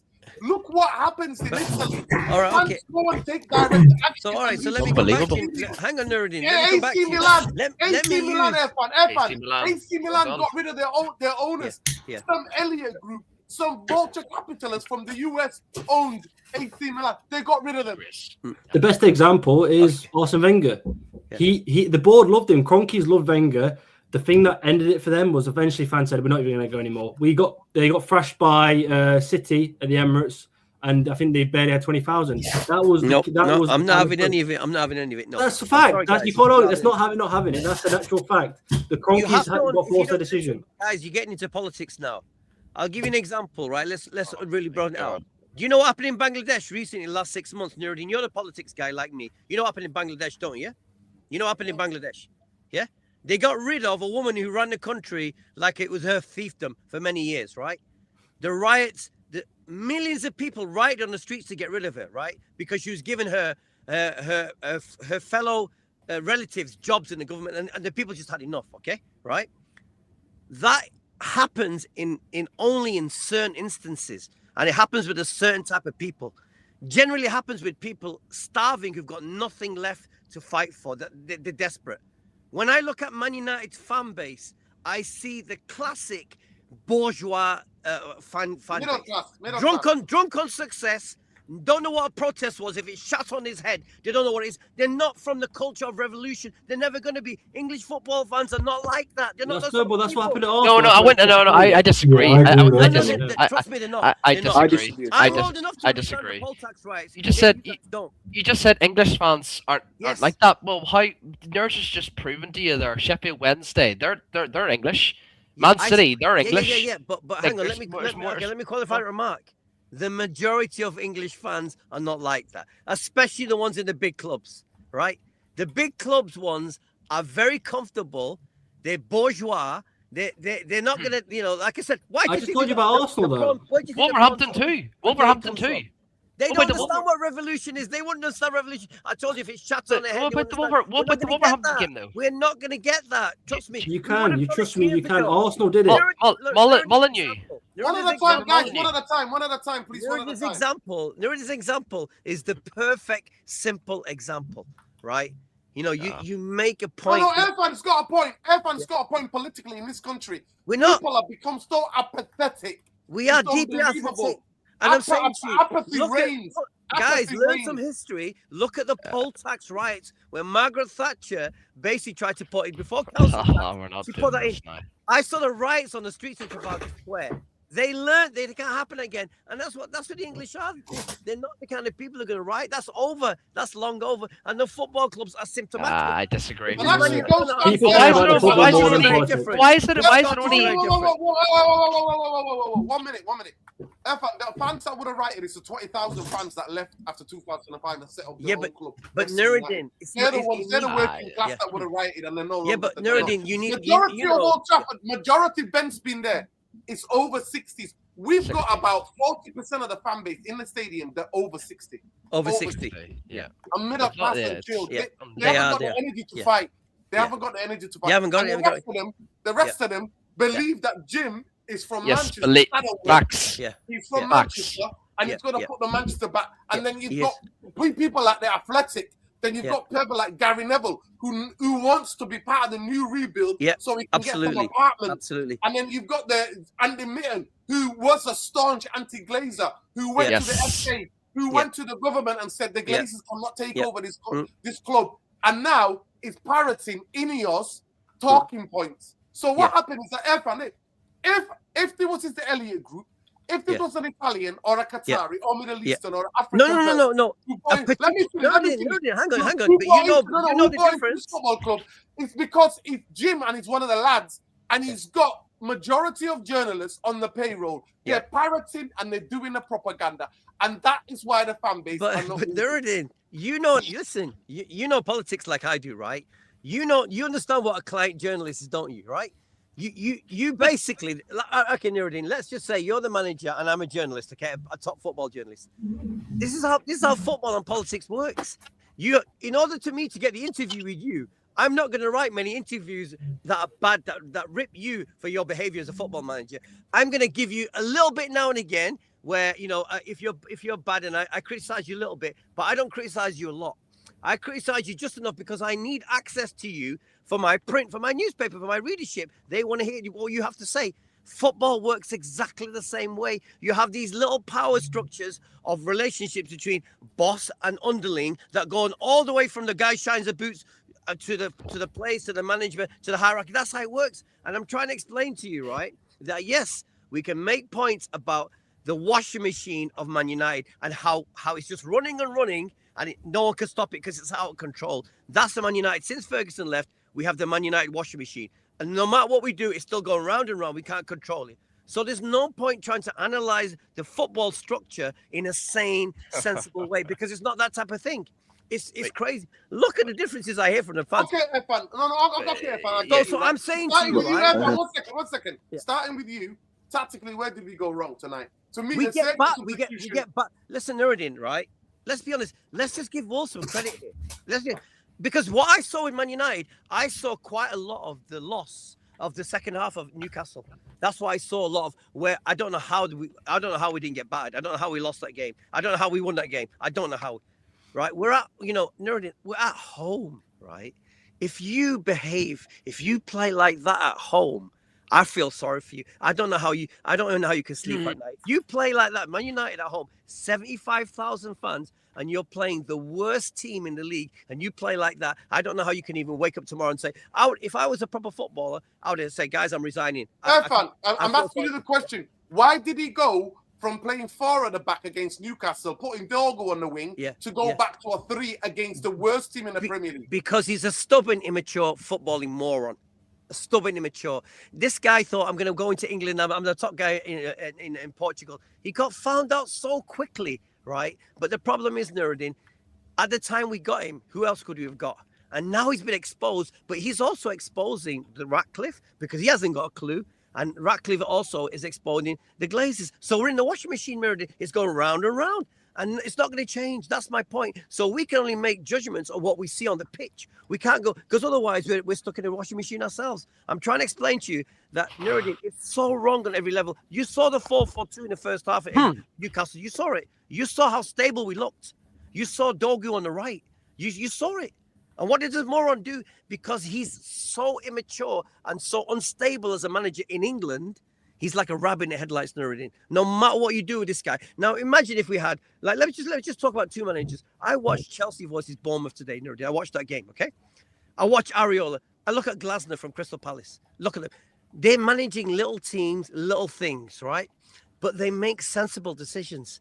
I've hardly seen this guy make a decision, especially when it comes to substitutions where, you know what, Ruben, I see what you're doing. I really see what you're doing. I don't know what this guy's doing.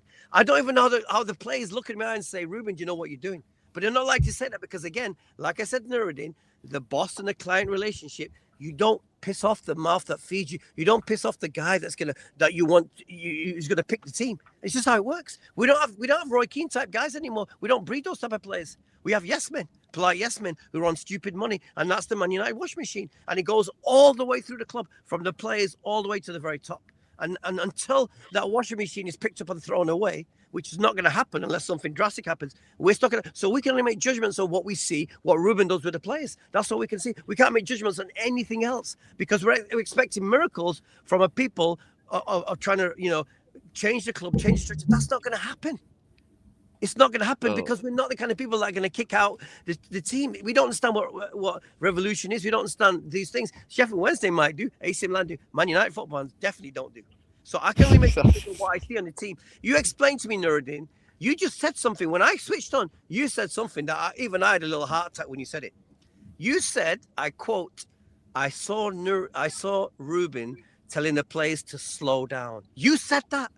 You actually said that. And I'm like, my God, maybe that's the other reason where just when I think couldn't get even more crazy about this guy's tactics, you threw another span in the works saying this guy's actually asking him to slow down when we're drawing against the team that's going to be relegated. I mean, how embarrassing, how far this team has fallen, Nuruddin. How far? Okay, tactically, Bombay, I want you to break the game down from your point of view. Everybody, please, tactically, where do we go wrong? I'll ask you the question. Zerski is the only guy who was a bit of a threat in terms of holding up the ball. He's the one who scored the goal. He actually likes to do the flicks and Nuruddin, can I just make one more small point, just because you mentioned something again before the brother tells you? I heard when I went on Twitter as soon as we lost, right? I always check to see what fans actually write about on X, right? I heard a lot of people giving Xerxes shit because he's saying he's slow, he's lethargic, he does nothing. They don't understand he's the glue for the top to the top. What he takes the ball and tries to get the forward play stitched up together, glued together. So people don't even see what his role is. They see a guy like just floating around doing nothing, thinking, what's this guy doing? So look, we're in this thing where people don't even understand what's going on in the game. They don't understand. So how can you expect to get sensible, sane footballing IQ answers out of them? You're not going to get them, Nuruddin.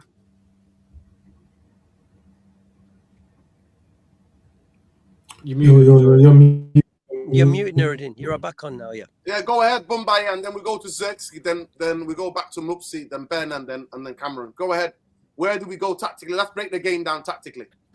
For me, Bombay, do you think it was right for him to go back to a back three after what we saw in that first half with Zerxi? Sorry, with Patrick Dogu having his best game in the Manchester United shirt on the right wing.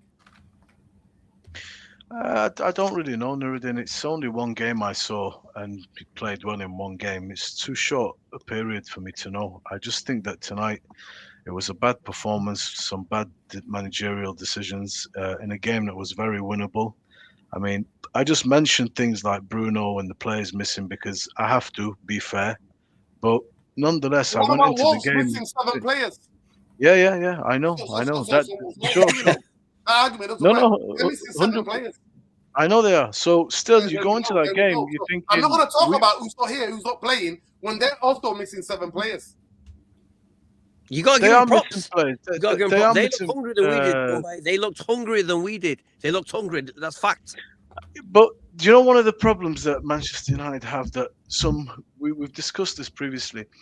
There are teams with players missing, but they're so well drilled that it's not as detrimental. I think we're very, very reliant on Bruno. Nuruddin, you mentioned this, and Jarvis has mentioned this, and you see it as a negative. So everything goes through him. He's missing. So all the players are used to that. And then some of our best stuff, man, has been on the right. You don't even have Mazraoui there. And it's where I say with that reality. Because if I was to take Haaland out of City, they'd be in trouble. They'd be in a bit of trouble. He's scoring everything. If you took Virgil less van so Dijk than out us, of though, Bombay. Less so than us. No, I'm just saying that's a well-oiled team, quality settled, but even that would affect. So, it's as old as day. If you're missing key players, you're going to suffer. But that game, you're good enough to go and win it, and the performance tonight was really bad. I want Ruben Amorim to continue with Bumbaya, 1 second, please. Bumbaya, 1 second, because we've got a troll in the chat. Oh. Right? Stretford was singing attack, attack, attack. And we were passing the ball back like everybody saw, the people watching and those of us in the stadium and everybody on the world on the television saw Manchester United pedestrian over 50s passing at the back, just passing it from one side to the other. And that Stretford are singing attack, attack, attack. And Amarim's telling them, calm down, telling them to slow it down. No, you could hear That's attack. the fucking reason why. You could hear attack on the fucking come here and troll us. I want Ruben Amorim, bro, to continue playing the formation that he did at Sporting Lisbon. That's what he knows how to do, and that's what I've seen us do it well. That's the only thing that I'm hanging on to. I don't really... This 4 at the back against Newcastle, we got 3 points. But as a performance, there was some good ones, but we were hanging on. No, we're talking about the first half. The second half, he started to make substitutions. He did. And then he played 7 players at the back in defence. He did. And kept moving the ball. The first half, when the game was even, 50-50, Manchester United were creating better chances than Newcastle in the first half. We were. And Patrick Dogu had his best game as a right winger. And tonight, he goes back to playing 3 at the back against the worst team in the Premier League history. They will go down most likely. That they've been beaten in the last 11 games. Before they played us, they only had 2 points. So we're not playing any team with any pedigree, with any confidence, with any energy, but we look like we were playing over 50s football. Carry on. What's happening? I missed you there at the end. What did you say? Bombay, you never listen to me anyway. Just carry on. No, I do listen to you, man. Of course, I listen to you. I just look. I'm not going to do a full-blown overreaction. Ruben Amorim for me is a guy that's is in the balance. I'm just going to finish by saying it's a bad day at the office. We're going to have more of these. I accept that, especially whilst we're missing key players. He has made a turning point. There's a lot of banging going on somewhere. I'm not sure where that is. Who's doing? He's changed it to a 4. It's only 1 game though. It's not enough of a sample size for me to say, yeah, I think he'll be successful. Let's do 4 at the back. Because there are things about the 3 that I really like. It's a high-risk game, but it's yielded some really good halves, some really good football, and some decent results. It's inconsistent, albeit, but that's what I'd prefer, bro. If he goes to a 4 and we start playing well and winning, then fine, no issues. But I think we'll go back to 3, and I've not got a major issue with that. As far as the, I'm not really interested in get the Glazers out, get the Ineos out stuff. Do that. You go and march and do whatever you're going to do. We will see what happens first. If there's real protest of substance, or Amorim will get sacked first. It's been 20 years of this kind of speech. This is no point in me individually as a fan wasting my time with it. The only way they go is when they sell. That's it. I'm not interested. If you want to go and do that and use the show to talk about Glazers, and I can focus on my manager, I can focus on the pitch, I can focus on the performance of the players. That's what I do. All that other stuff is it's not my thing. Do it. If I'd love them to change, get new owners. I'm with you, but I think you're just pissing in the wind, to be honest with you. But keep going. Okay, Mbaye, we're talking about tactically, and we're not talking about Glazers, and we're talking about tactically what we saw on the game. You think you're missing creativity, bro? You're missing, yeah, of course. I think it's a multiple reason. I think today the manager made some really bad decisions. I think we should have gone for it more. He played it safe. He took off players that can get you a goal, replaced them with players that were ineffective, inconsequential, really. Yeah, nothing off the bench. Nothing off the bench. Zero. What people don't want to accept is I want to go around. I know you do. I know you do. I'm done, man. I'm done. Bro, look, it certainly has an impact when you miss key players that you're heavily reliant on, and the guys that are coming into a game like this, which I felt was going to be a difficult game today. I really did. This team is thin on the ground, man. There's enough there to win it, but you are definitely missing some of them players, bro. You are, and you're gonna get more of this performance. By the way, don't be Big surprised. up Jarvis. Big up Jarvis for the raid. Big up Jarvis. Go ahead, Eski, and then we'll go to Mufc, and then we'll go to Ben, and then Cameron. Yeah, it's one of them, and like tactically. Yeah, tactically, like you said after the game, your midfield struggled and stuff. So again, don't understand why you just don't go to play 4-4-2. Just compact the midfield, put more players in there. Don't understand it. Like you're saying, you could see him screaming at Xerxes in the game. The TV picked it up as well, screaming Josh because he just wanted him to do something. He's not done it, and he's brought on Jack Fletcher. Like again, I'm not going to slate a kid in it, but he's come on and he's made the team look worse. He's come on and done nothing. And I think he's a good player, but you're asking him to come on in place of Xerxes, which, yeah, his technical ability is great, and he had stuck up the play, and that's him as a number 10. Ball goes up to him, and he plays like a target man. I understand that, but he's making the decisions. Tactically, for me, fuck him, as a Bombay, you said, we need players to be back here. The reason why I'm going to say no is because when we've had them players, when we've had the Licks, Bruno, and shit playing, we fucking dropped 10 points this season with fully fit teams.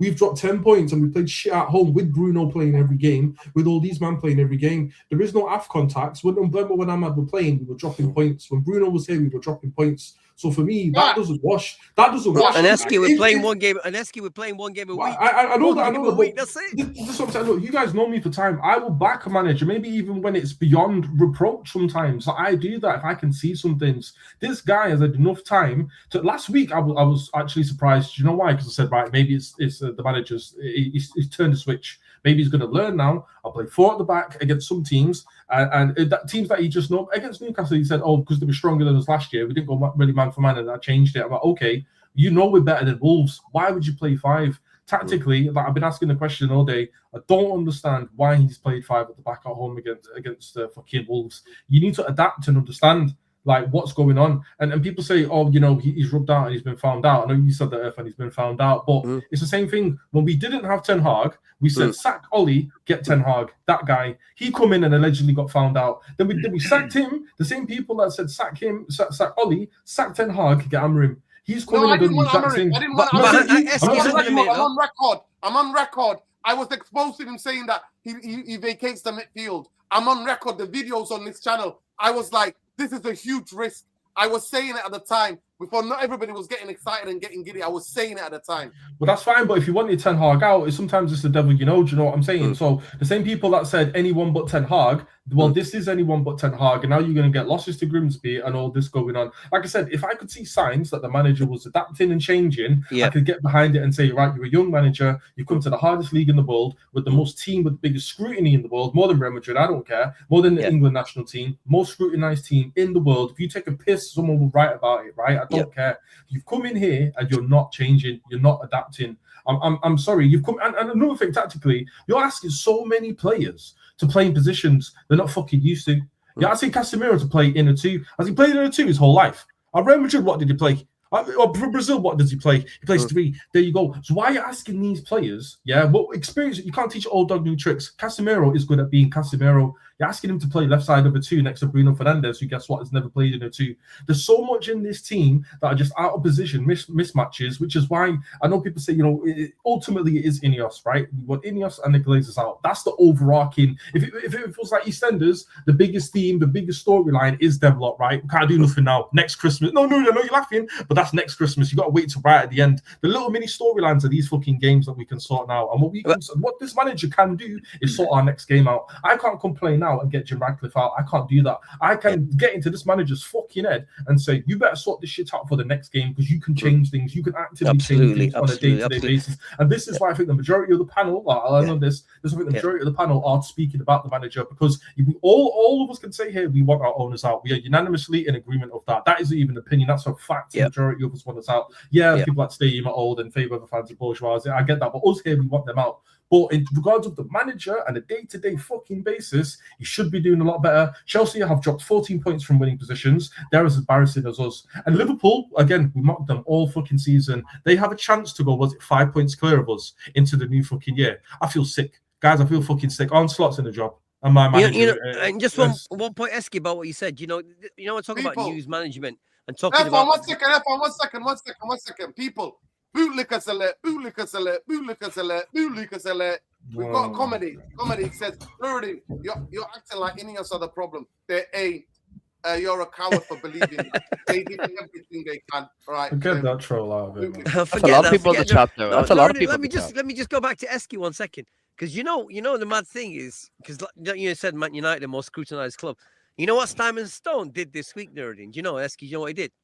He wrote a full article, because BBC obviously is the biggest website for sports news, talking about why Amorim's ready to go back to a 4 at the back instead of 5. He wrote a big article. So that's news management. That's the top of the BBC sport football going to Man United saying, we're not going to slap your manager. We're going to let him down gently because, we've got this relationship where we serve each other. But we're going to let the people know that he might be changing to 4 at the back instead of his stubborn 5. So, this is how a game works. It's all controlled information by both sides to keep each other, because both sides need each other. Okay, the fans suffer. Yeah. He wrote an article about going back to 4 just to let people gently down that he might be changing his mind so the manager didn't look stupid. Yeah, big up there, fan. We talked about it last night, yesterday for the preview. We talked about it the night before. We had a full debate about the system. Everything is managed. All news is managed by both sides. It's not one side. Yeah. There's no impartiality. They're in it together. Cameron, 100% air fan. It's the same in the politics, isn't it? Cameron, tactically, where did we go wrong tonight? And then we'll go to Mufc. Everywhere. I mean, when you get outplayed by one of the worst ever Premier League sides, XG, but also they just outplayed Old Trafford. You can't go any worse. And yeah, like Irfan was saying, other people were saying, like, he finally let the ego down. We put 4 at the back. There started to be some kind of semblance of football within this team. You saw some progression, some build-up play. Players like Dorgu started to thrive. And then he just goes back to the 3. I think it is like, so I don't think I've said it, but he's noticed that Wolves are weak and they're hurt. And he's like, oh, I'll put my formation in there and then I can tell you all I was right when we win. It's like, no, man, like this formation, I just don't think it works in the Premier League at this point. Like, I don't think anybody can pull it off. You can cherry pick your players and put this, this 5-3-2 or however he wants to put it, have 2 in the middle and Sesko put it up by himself. It's just not going to work. Like you said, you vacate the midfield. There is no midfielder out in the world that can play in this formation in the Premier League. Maybe it works in France, maybe it works in Portugal. It just doesn't work in the French.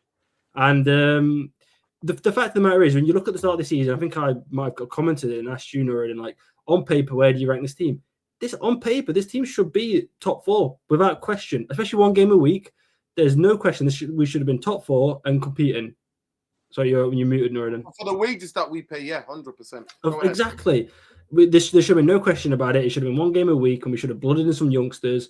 Whatever he wanted to do, if it was 4-3-3, if it was 4-2-3-1, even if you wanted to be a bit of a coward and go 4-5-1 and just expose Sesko, but maybe have a bit of solidity around the team. He's just so stubborn. He only knows one way, and I think something happened where his formation clearly wasn't working, and rather than listen to the fans, it's like that funny Mike Bassett, the Mike Bassett movie, where they're telling him to change formation. He goes, "We're going to play 4-4-2." It's like he's like this with everybody. The answers are there. You've got the players, and just honestly, Rob Edwards, he's one of the more brighter managers in England at the moment. Did wonders with Middlesbrough. He's come into this Wolves team. I think against Arsenal, they seem more solid than they have been in recent months, but again, they weren't very good today. They had fight. They probably should have won. We got lucky. And when you talk about tactics, I don't know what he's doing with Xerxes. He doesn't know how to use a false 9, clearly. And I think a false 9 in his formation would help. I think it would help Sesko a lot. He just doesn't know how to unlock Xerxes. He keeps killing his confidence. I think Sesko's been left out to dry, and I think you get into the dangerous point of his confidence is going to be broken. Like today, I think he really struggled out there. And I just don't really know where, not formation, but just even like as a squad, where do you go from here? Like I'd like to ask everybody else, how do you save the season at this point? Because I know we're not far off top 4, but we're going to get left behind. There's no question about that. Go ahead, Mufc. Tactically, where did he go wrong? I think everyone's already hit it, got it spot on. To be fair, I think we should be beating this Wolves team regardless of the formation, because then they're awful. But the fact is that we can't beat them. It's just disappointing. And you know what, but the back three should be able to beat Wolves, but he didn't. But he did try the back four last week, and it worked. So he should be following on. If it ain't broke, don't. If it ain't broke, don't fix it. So stay with the back four. But he's just not going to do that. He's stubborn. But on the other hand, we had Erik ten Hag when he first come, and he said, he could not play the Ajax way, and we criticised him for not trying a new style. And now we've got Amorim that actually tried a new style, but it's not working. They need to be in middle ground. At least Amorim, when Amorim says that he was trying this style, now we should realise that style doesn't work, and then try and work on a style that actually works for United. But yeah, it's just awful, and it's not work. The style is not working at all. The players are not suited for it, and it worked better when it was a back four. So he should be going back to a back four. And yeah, and following on earlier with what Ben and everyone was talking about, the protest stuff, I can tell you why no one protests, because there's a lot of tourists as well in the stadium. So even if we do try and empty it out, there's still going to be a big chunk of fans that are going to be in the stadium. Because today, after the match, when I was fuming, I saw a couple of tourists there, fans doing the Ronaldo suit outside the stadium. It's nice to see fans coming all around the world and stuff, but it's with a club as big as Man United, you're going to get a lot of them, so it's going to be hard to do protests. Even though 4 years ago when the Super League happened, they can't all be. The majority of people who see at the Stratford End are season ticket holders. Majority of them are from Manchester. If they empty that stand out, it would make Old Trafford look slightly empty, because that's a huge stand. But Nuruddin, they all need lobotomies first, though. It's just the fans are a bit cowards as well. It's not just we always blame and there we go. And there on that note, let me just get this in. I've had a poll going. I said this is not on Amorim now. So who is it on? And I said, is it on Ineos? Is it on the Glazers? Is it the fan base? So let me just give you what is on. So far with 46%, it's on Ineos, Glazers 20%, and a massive 34% is the fan base, the fans who go to the stadium. So that's what's happening. It's because I feel like sometimes the fans don't know what they want as well. They'll say they want one thing, but then they don't do another, and it's just the fans of this club are very toxic. And we did it years ago when the Super League happened. We did have the fans actually went into the stadium and got that Liverpool game postponed, but they won't do that anymore because just the fans won't riot at all. There's something to be done. But Nuruddin said it though, bro. Let me just say this, right, Nuruddin. We're missing 31 likes to get us to 300 likes, which would be phenomenal tonight. So please smash the like. So at least. But Nuruddin, you said it. Not only shadow banned because they don't want us ever talking about each other's humanity. Yeah. And also, they don't want us to talk about negatively against the Glazers and Ineos, because YouTube is a business as well, like most things it is. All these things are tied. All these billionaires, tech billionaires, Google, they're all interlinked, people. And if you don't know that, then I don't know what to have here. Ben, you've been silent for a while. I know me and you agree on everything. By the way, the light is gone out. I can't see you. You've gone dark. Ben, tell me, where tactically, what could he have done as a footballer? What would you have liked to have seen tonight in terms of tactically? And then we'll go back to Irfan. What's the point in you asking a question like that when you don't believe that the manager is at fault? How we saw the game. This is a match breakdown. How we saw the game. We talked about Ineos and about the coach for all that. I want to know tactically how we could have set up to get us the points tonight, get the 3 points against the worst Premier League team in history. But if the manager has no recourse and the manager's not responsible, why? Hang on, Bombay. Let Ben come in a second. Hold on. I mean, it's quite hard, man. I just think when obviously the young fella came on, Flechter came on, I think we were even more open. I actually thought it was Bruno Fernandes playing when Flechter came on, because he was just leaving so many gaps. And I know he's only a kid, I know he's only a We kid, can't but blame him then. We can't put it on we him. can't. Take it I away. know. But if I was playing there and I was only a wee kid, even though if you're a midfielder or not, man, but if you come on, I mean, the thing you could do the best as a midfielder is just think about where your defensive shape is, and like Fletcher was just all over the show today, but. I don't want to blame him, man. I don't want to put too much pressure on the kid, man. He's only a kid at the end of the day. But where we went wrong, man, is just. What about the back three? What about the back three? Just shocking, nerd, absolutely shocking. Like what I probably would have liked even better would have, allowed maybe Heaven and when Euro came on, maybe them two be the centre backs, and then have Dalot and Shaw be the full backs, and allow Martinez to go into the midfield with Casemiro and Fletcher and who else? Who was the other guy? So Martinez, Fletcher, and Casemiro. Yeah. That's what I would have done, and then I would have obviously. Can we just talk about Cunha, by the way? What a fucking disgrace! Disgrace! Stop being greedy. Stop being fucking greedy. Stop turning into Rashford, man. Pass the fucking ball. Pass the fucking ball. You're not a Rashford. You're not Ronaldo. You're a fucking Man United. It's a team fucking. It's a team game, not an individual game. Like I said, man, he's been doing this too much, man. He actually played for Wolves today. He didn't play for Man United. He played for fucking Wolves today. The amount of times he gave away the fucking Very ball today. harsh, Ben. Bullshit, man. No, Irfan, there's Yeah. no player bigger than this fucking club, man. No, And I like hear you, but I still think it's harsh. That shit. No, but Irfan, I've been saying it all season. He's just greedy fucker, man. Who's he going to pass to? But then yet again, bro. But yet again, when Rashford was here, when other players were here in the past, how's Rashford gonna pass to? Doesn't fucking matter. It's a team game. Play the simple passes. Why I criticize Bruno. I criticize even Pogba at times because Pogba was just hoofing it long. I said, Pogba, just fucking play the simple pass. This is why I love players like Nemanja Matic, because he didn't give a fuck. He just said, look, I'll play whoever's fucking open. Yep, I'll pass to you, I'll pass to you, I'll pass to you. But no, man, like these players need to fucking sort themselves out. The only person who's not greedy is Xerxes and Mbumo as our forwards.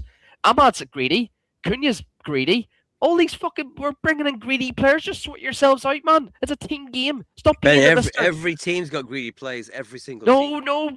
I disagree. They have, When you look at City, bro, I'll even go to City. Doku's not greedy. Doku actually plays the simple part. When Doku knows he can't, progress the ball even further, he just plays it back. Same with Bernardo Silva, plays it back. Same with fucking when Jack Grealish was at City, plays it back. That's why I love Jack Grealish, because he always thinks about the pass than he does with like a cross or shot. Always, there's so and that's only City, fan. There's so many other fucking teams. That's just it. You can't find another one. I don't think you can find another one. City is because there's always an option. There's always a better player. Yeah, tell me another team that plays perfectly balanced. Newcastle just hoofball. Newcastle don't want the ball. No fucking chance, man. They don't. Chance. You can't say they're a good footballer. Eddie Howe. Howball, yeah? Eddie Howball. So Ben, can I ask you a question then? Can I ask you a question? Right, so like Cunha today, was there any instances where his greed stopped an opportunity or basically he just does it too much. He takes too many touches, fan. This is what it is. It's like when he like dribbles past one or two players, we like that because that's what we want to see. But it's too much. It's too long. Irfan, he just takes too many fucking more touches. This is why when you're playing football, right? If you dribble past your first or second guy, the next thing you're thinking about is, right, is there anyone beside me? Is there anyone in front of me? Or is there anyone running through? But see, for Cunha, he just wants to be fucking Ronaldo or Messi. He just wants to take on the whole fucking team, man. It's like Rashford all over again. That's why Martial. I think he's got a better footballing brain than Rashford, though. Yeah, he for sure does. He's bro, 100%. That guy's. Ben, asking you, like, do you not think he's just lacking the options? This is a systemic problem. I think he has. No, I think it's that. I understand. I see a little bit, but not enough to say I think he's really greedy. Someone just said an element of it, but that's glory hunting. That's footballers. That's the ego of footballers. That's who they are. Let's go back to that comment. Yeah, let's go back to that comment. Cunha, Cunha is the least of our problems, bro. Like, I just wanted to get that out there. Like, Cunha's just doing it too much, man. There's so many issues in this fucking. Cunha just needs good players around him. Trust me, and he'll get on the waveline. We just haven't got. Then again, bro, we said that with Rashford. We said that with Rashford. We said that with Rashford. We said that with Bruno. But Bruno still Rashford does it. never ever showed football intelligence at Man United. Decision making was always shocking. He relied on his fitness and his supreme athleticism. I mean, look at the way he's playing for Barcelona. It's amazing. Yeah, watching it's crazy. Yeah, just on the tactician of the game as well. I don't know. I have no idea why Amorim even thought about this, but moving Dorgu from right wing back to left wing back when Dorgu's best performances in a Man United shirt have been from the right side. What are you doing, man? Honestly, it's a fucking joke, honestly, the guy's schizophrenic. He's completely schizophrenic, that guy. You know, he's not a guy who can adapt. He's not shown any capacity to adapt to the English league and say, okay, this is how it works. It's different. It's a much faster game. It's much more physical. You've got to be very, very on it from the get-go because you'll get eaten alive because even teams at the bottom are improving year upon year. And he doesn't understand. You know, honestly, look, I always go back to Glasner. I go back to Areola. I look at what they do. They're foreign managers. They come in. I watched Chelsea go toe-to-toe. Bournemouth go toe-to-toe with Chelsea today. I mean, I watched that. And that's another team. I'm like, look at it. Very open football. I mean, guarantee if we United fans had seen the Chelsea Bournemouth game and United on one of the teams, no one would have been complaining today. Just very quickly, it was end to end. The football was end to end. Just very quickly, Pez Digital in the chat says, like, I'm gonna have an agenda on Cunha soon because of the way I'm treating Bruno. Man, let's just get this thing clear, Pez. I don't have an agenda on Bruno. I just don't rate him as a player. I didn't even like him when he joined. My issues as well with Bruno is his defensive shape is absolutely abysmal. Cunha's defensive shape is actually relatively good.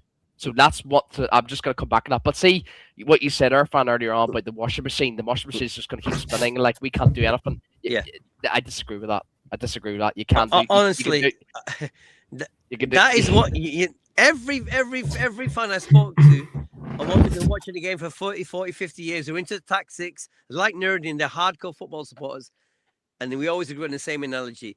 Man United are in the washing machine, and nothing's going to stop that washing machine from going around. It's out of control. It's headless. I'm glad 30%. Nuruddin said it last year and the year before. Nuruddin said the most profound thing about the only way you're going to get change in a football team. And I always repeat to everybody, unless we get relegated, we ain't going nowhere. The washing machine's going to go round and round. The only chance we had is if we got relegated. That's what they changed. Or the fan base. The fan base too. That was the only thing that everyone I spoke to agreed with that. So if you got relegated, there'd be a cry for change from the bottom to the top. I still think they'll be here. Upwards, it wouldn't, but we're not. I'm maroon then, right? We almost did it last year. Hey guys, I'm gonna go. Almost did it. I'm gonna go. Jarvis, welcome, guys. It's been an absolute pleasure. Yep. No, thank you for having me on. We got Cameron. All the best.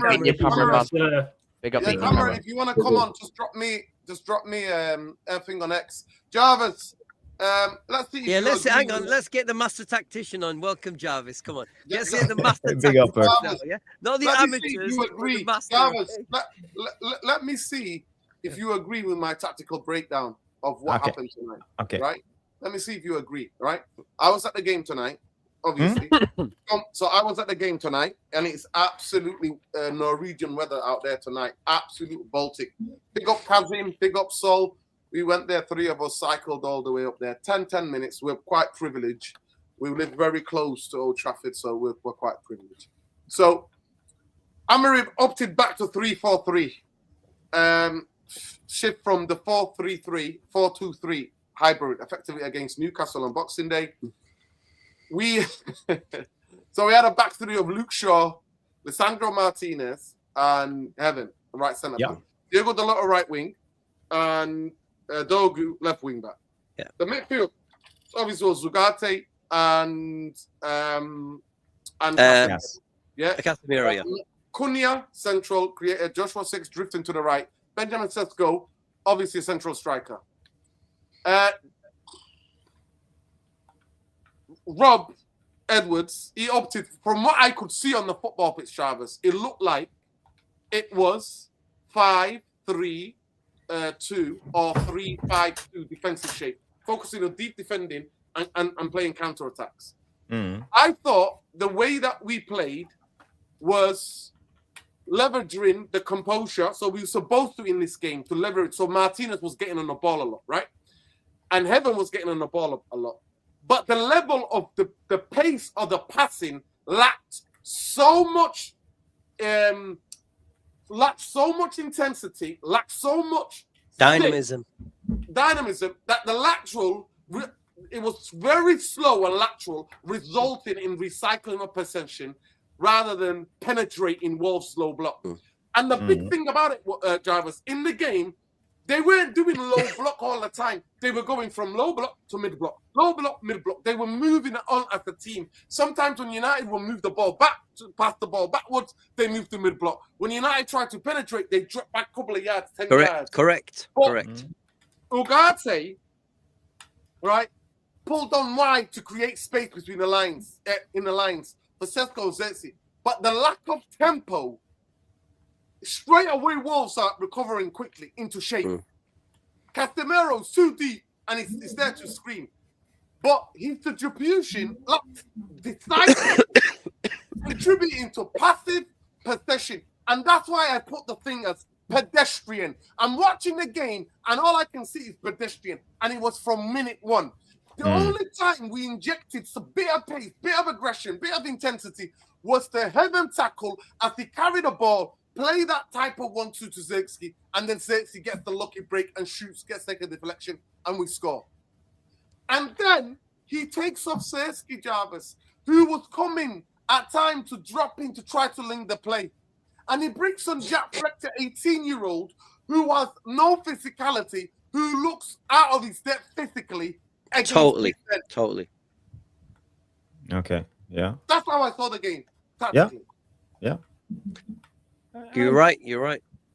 I think you are right in a lot of ways, but I saw after 5 minutes, I saw what Amorim was trying to do. You want mute, Jarvis?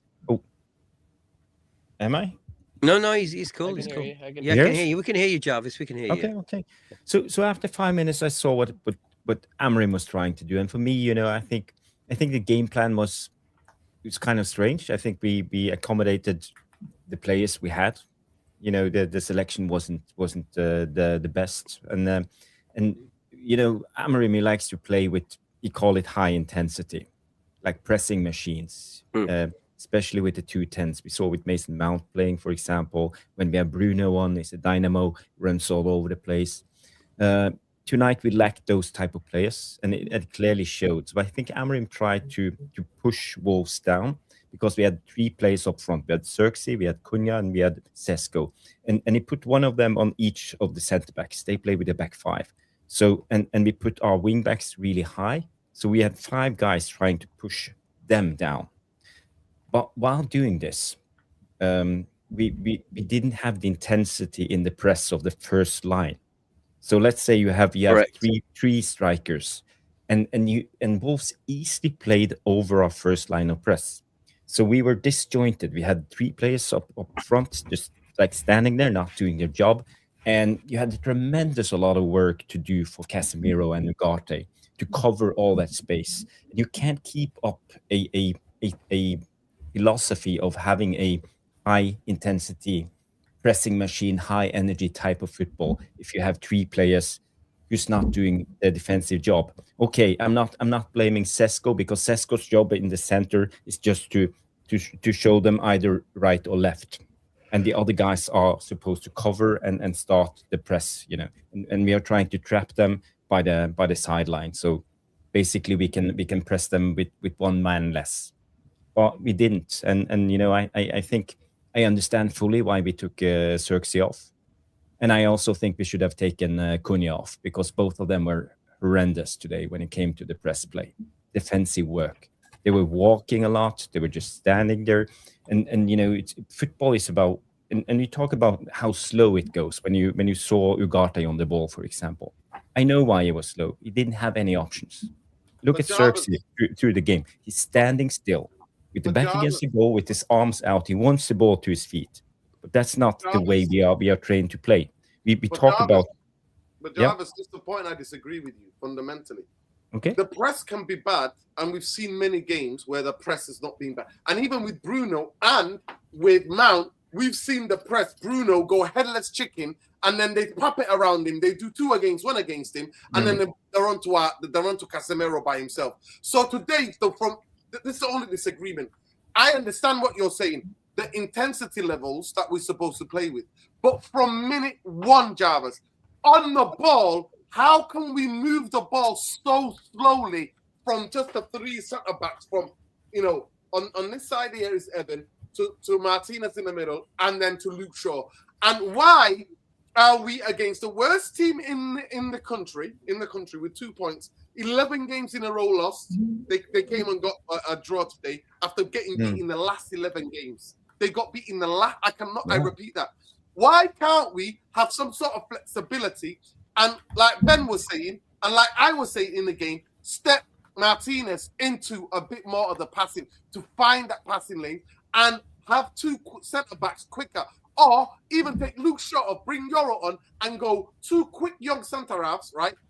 Push on Martinez so it pushes us even more to get Casemiro in the box, because his distribution today was horrendous. But at least as a goal threat, somebody who's in the air, do a little bit like that. Why couldn't we do it? Dogu had his best game in the Manchester United shirt against Newcastle in that first half last week. I agree. Even though it wasn't perfect.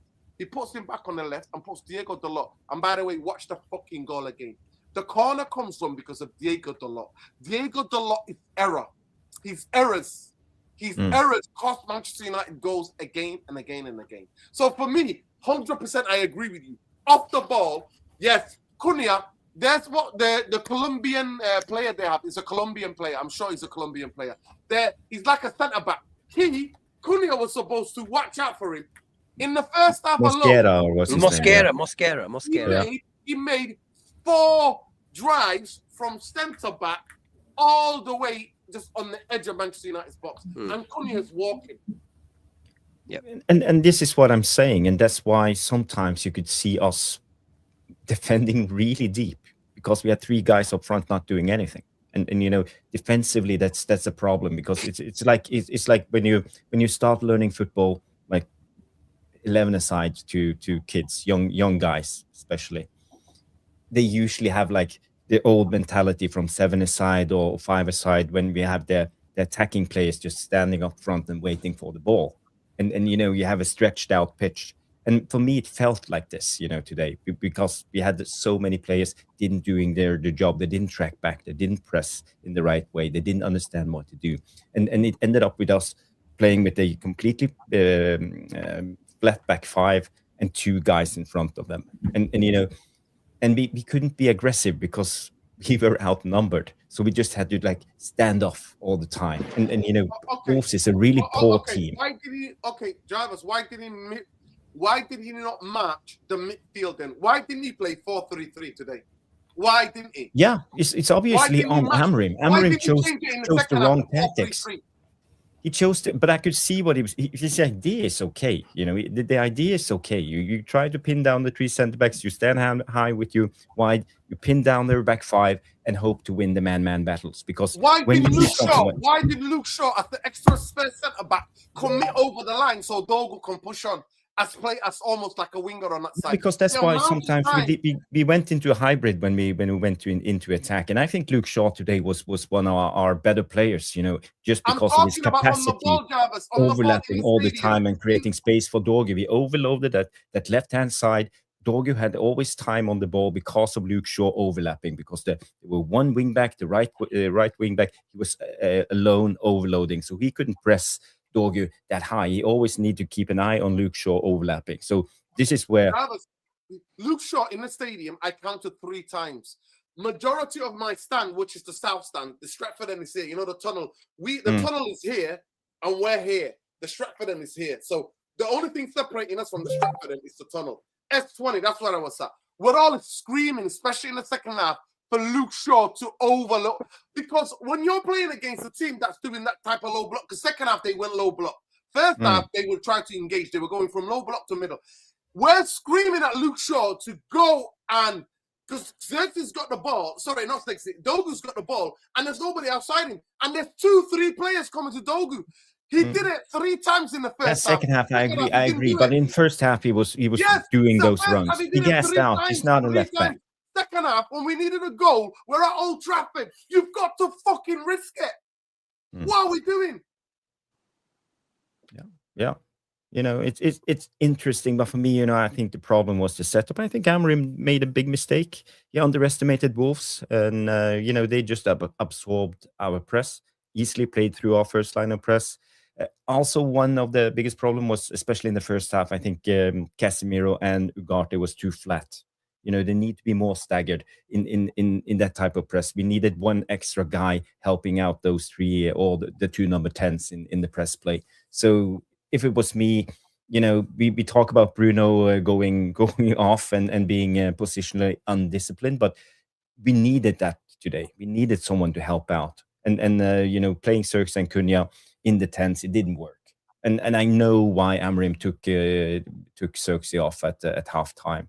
He saw it right away. We needed more legs, more energy into that midfield. You know, because basically those two number 10s and the two number 6s or the 8s needs to work in a box. And Jarvis, did Fletcher provide that? No, he didn't. He didn't. But, you know, at least he has more legs than Xerxes. But that's what you get from an 18-year-old. You know, you can't trust him. I'm not slating Fletcher because I think he has a bright future ahead. But, you know, he's It's not a practice match. It's not a friendly. It's a Premier League game. You know, I don't go for this any. I don't care how young they are. Either you play or you don't play. You know, Jarvis, it's the wrong substitution to make. Completely wrong, in my opinion. Completely wrong. Yeah. Okay. So what should he have done at halftime? Because clearly it didn't work. They basically bullied us. Alessandro Martinez should have been pushed into midfield. Exactly. He hasn't got that. He hasn't got the football IQ to do things like that. He hasn't got that Alessandro Martinez is a ball player. Said it. He could have put Euro on. We should have pushed Alessandro Martinez into midfield. Move Lika into midfield.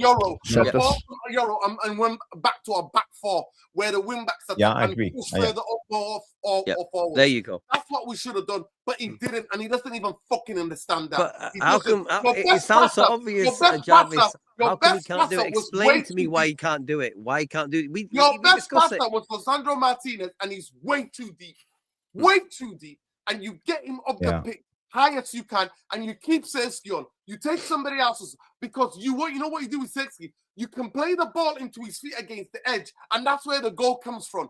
He can buy free kicks. You play it into his feet, or Martinez has got that whip cross on the left-hand side where he can whip it to Sesko. He didn't do that. And at Old Trafford, we played with 3 centre-backs just like that in the second half. And we're not committing, we're not risking. It was exactly the same bullshit as against Everton. Same second half I saw against fucking Everton. It's a disgrace, and they had 10 men, and we just passed it along the backwards. That's what we did. But people... Listen, but Norrin, let me just answer one quick question to Irfan. Why can't Amorim do this? It's fairly simple when you look at Amorim and the type of manager he is. He never deviates from his plan A. He just double down and tries harder to make his plan A work. This is what I see as a big problem with Amorim. I don't know if you understood what I'm trying Jarvis, to say. can I come back to you? He's not changing up. His in-game management is always terrible. He always double up. Can I give you a saying then, regarding what you just said? The definition of insanity is repeating the same thing over and over again, thinking to get a different result. Yeah, but do you agree? Do you No, think of course, this is Amorim? No, Yeah. We had it with Ten Hag, and Ten Hag had like prepared to give up the midfield to create this high intensity football. These people, they're not suited to English football unless they've got big footballing brains like an Areola or a Glasner, who've got a different type of footballing brain, who know how to adapt. This guy doesn't have it. I keep looking. Does he have the adapt factor in his footballing IQ? Does he have it? This guy does not have it at all. He really doesn't have it at all. I said it when we lost the Europa League. I said I cannot handle this guy anymore. I'm done. I've given him a chance. He's done. And so we've been in a washing machine ever since then. We're having these debates about a guy who's crazy, who's literally footballing crazy, stubborn and crazy and immature. Yeah. That's where we are. I think you're spot on. I mean, Nuruddin just mentioned you saw how solid Lika is in midfield. He gives us some stability. Move him in there. I bet you Glasner, Areola, any decent manager, they would have done that by now. And I'm going to use it more often than possible. He hasn't got that. I'm sorry to say, but how can you be a professional footballing manager and have such little footballing IQ adaptability? I just don't understand. How did you become a manager in the first place? How? But it's not in his plan A. Licha is not in his plan A of midfielders. Dorgu is not in his plan A for right wingers. That's why he goes away. He don't want to do it. You're not in Portugal anymore. You're in England. It's a different. He finished 15th last year. If that wasn't a wake-up call, I don't know what was a wake-up call. I really don't know what it was. If that didn't wake you up when you came 15th and your win rate was so poor, I didn't understand. I mean, he's got some new players in. I thought someone had grabbed him to one side and said, listen, Ruben, you can't do it the way you want to do it in your stubborn way. You have to have adaptability. This is the Premier League. You're going to get eaten alive. I'm amazed. I'm amazed this conversation hasn't happened indoors. I can't get my head around it. But like I said, I keep saying to you, I'm going to say again and again, it's the Man United washing machine. It's a big washing machine. It's going around at such a high speed, you can't do anything about it because you can't stop it because the momentum's too fast and it's going too fast. You can't do anything about it. That's Man United. And the only way, like I said, the only way we're going to get lucky is if these clown owners appoint a guy who's got adaptability and he actually makes something happen. And he basically deviates and hides all the problems up top. We've got structural stuff and he hides from that. And that's the only way that you can only get lucky because, like I said, Ineos have got no track record. We know Glazers haven't. So you're hoping for that one guy who comes in who has some adaptability. They haven't even found that guy yet either. So we're back in the savior. Yep. Because it's only going to happen by luck. It's not going to happen by careful, high-level skilled management to work out, oh, this manager can play this way, this way, this way, this way. They don't think that way. You think they would think that? They didn't even. They've been exposed because they found a guy who can only play one way. Wolves tonight exposed Amarim's tactical. They did, but Nuruddin doesn't every team do that against us? Though doesn't every team do that against us? They exposed him. They have every team exposes Nuruddin every week. Someone literally Wolves tonight. Everything I take with everything everybody said, and I take it that Wolves literally exposed Amarim's tactical rigidity. And Wolves exposed the hunger of our players compared to theirs also. It does come down to players on individual performance as well. They look very hungry for that draw. They look very hungry. I got to give it to them. I thought Mosquera was the man of the match. He was really good. Yeah, he was everywhere. It was so solid. He was fighting for his life. I didn't see one Man United player reach that level. The other guy, Arias, the other guy, a lot of their players played very well. Physically gave. I thought Gomez was fantastic tonight. I thought the midfielder Gomez. He was very good. He showed what he liked to have lungs, 3 lungs and legs. Nuruddin, when they started getting a lot of possession in the first half, I was like, oh my God, this is not going to end well. And then the score right at the end of the first half was fully deserved. The minute they grew in the game when they started to feel comfortable on the ball in the first half, they didn't get touched in the first 20 minutes. But as soon as they had a patch where they had 2-3 minutes of control, 4-5 minutes, they grew confident. And by the end of like 35 minutes, thinking we can beat these guys, we can have a go at them. Look, so that we allowed their confidence to grow by our own weakness and poor in-game management by a manager. And then also we got the weak players, the players who can't suddenly just turn it in. All it takes is one person to really go for it and create something out of nothing. Like a bit of individual skill. We haven't even got that. Yeah, Eski, last word from you as we go around because we've been live for 2 hours and 7 minutes now. And last words. It's 12 o'clock here, man. It's like big up everyone who's tuned in and that everyone on the panel who's here, who left before. Shout outs, but football and you judge things. It's halfway through the season now. Happy New Year, everyone. Fucking New Year's coming, 2026 and that. I hope this manager's new resolution is to fucking adapt to English football and stop taking the piss out of my life. But other than that, on the real note, you look at patterns in football, you look at things to suggest like things one way, in negative, things positive, and the pattern that this manager has just shown me are all negatives. He's stubborn, he's not going to change his ways.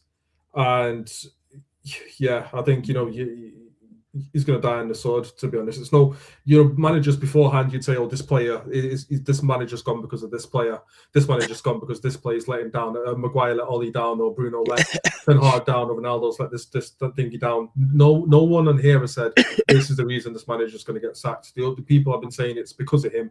So for that reason, if it was on Dragons, then I'm out. Goodbye, Amorim. Thank you very much. And we should be looking at top managers that have done it here and have adapted to here. Look, like people said Glasner before. Do people want 5 at the back manager? Regardless of that, he's went to Germany, or manager in Germany. The big things there, won European Cup. Come over here, won 2 big trophies for Palace. They won the FA Cup and then was it Charity Shield or something as well. Yeah. Don't get twisted. That for Palace is huge. That's like winning a fucking massive, FA Cup. absolutely massive. For that, we know that's what I'm saying. So he's come in there, changed the whole outlook of them, and he's an amazing guy there, legendary figure over there already. Come in here and adapted. So. And Eski can play many different ways. That's the point. It's not the fact that, we've got 5 at the back, let's get another manager who can play 5 at the back. That's not the point. Is he's come here, looked at England, said, I'll play this way, took over a team where Mateta was doing fuck all. Look at them players, what they were doing before he got in there. Look at that same team. Didn't buy no one. Didn't get no wonder kids. And look who he lost as well. Look at the players he lost as well. Amazing. That's what I'm saying. Did he come in and lose like Zaha or something like that? He might have gone already, but he lost like loads of players. Elise as well. Eze went like a lot of good players. Mark Gahey.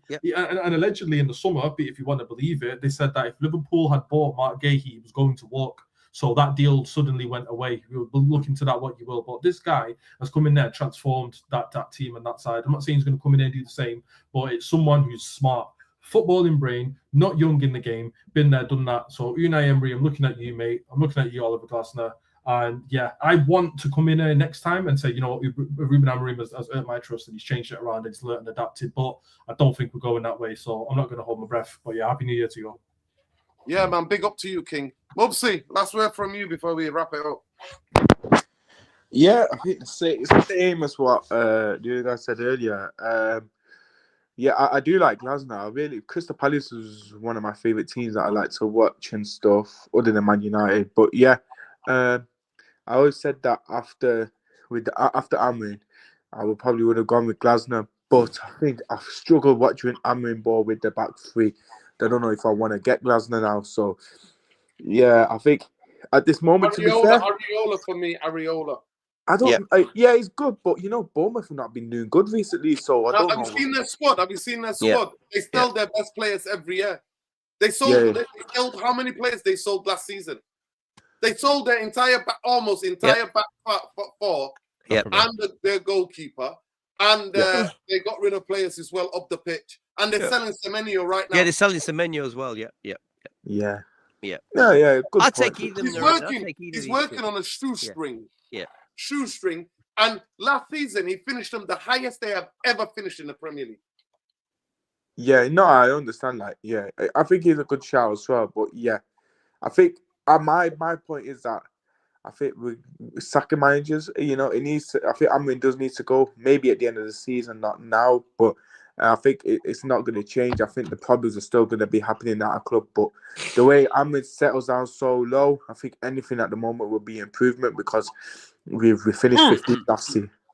Last season we finished 15th. So if we can't go lower than that, then we are fucked. But I think we just need a manager that can get the players to play a style of play, what play to their strengths and stuff, and actually help us to win games.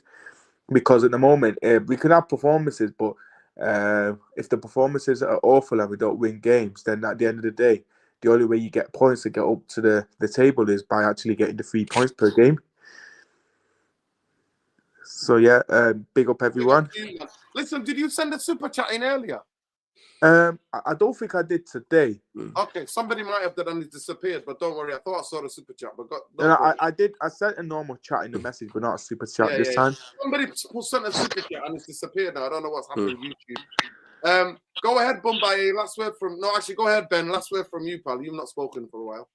Go ahead. Last word from you, Ben. First things first. Big up the panel. Happy New Year to every single one of you, and Happy New Year to everyone in the chat, man. Stay safe out there. Is it already New Year? No. Like, because we'll be talking. We'll be talking about the New Year. Forgot to mention Yeah. that. New Year's Yeah, Eve no. already, and it's New Year's Eve It already. is New New Year's Year's Eve Eve. now. It is. Yeah, yeah. It is. But yeah, I want to wish everyone a happy New Year. Stay safe out there. Hopefully, 2026 brings good to you, man. And yeah, man. I'm going to flying over to Scotland on Saturday morning. I'm going to be watching the Rangers and Celtic game. Oh my and God. Oh depending my on how God. depending on how the result ends, I will be joining the Green Brigade on their protests or whatever they got planned, man. Because outside of United, man, it's obviously I support them, the Green Brigade always, man. It's the death, man. Well, for do me. I. But, I've been a Celtic yep. fan of the majority of so my so am I, man. But Win. yeah, man. When it comes to Man United, man, my two New Year's wishes is to Ineos, please give Ruben Amorim a contract, please. Just so I can get more people to be annoyed, more people to be angry with Ineos even maybe more. get a and relegation for No, 2020. no, it won't happen. No, it won't happen, Nerden. Won't happen. No chance. Not gonna happen. And yeah, look, at the end of the day, people, if you want Amorim out, man, if Amorim gets sacked tonight, bro, they've won. They've won, and we've lost. This whole bullshit, excuse my language, this whole bullshit saying that we can only, we can't really talk about the ownership until they leave. That's probably one of the biggest shittest excuse I've ever heard in my life, man. And if any of the Green Brigade, if any of the Man City fans were here, if any of the Sheffield Wednesday fans were here, or AC Milan or Ajax fans, they would just laugh at us and say, "You are a fucking joke of a football club, of a fan base." And like I said, man, I'm ready until about thousands and thousands of Man United fans are ready to take down these fucking vultures, man.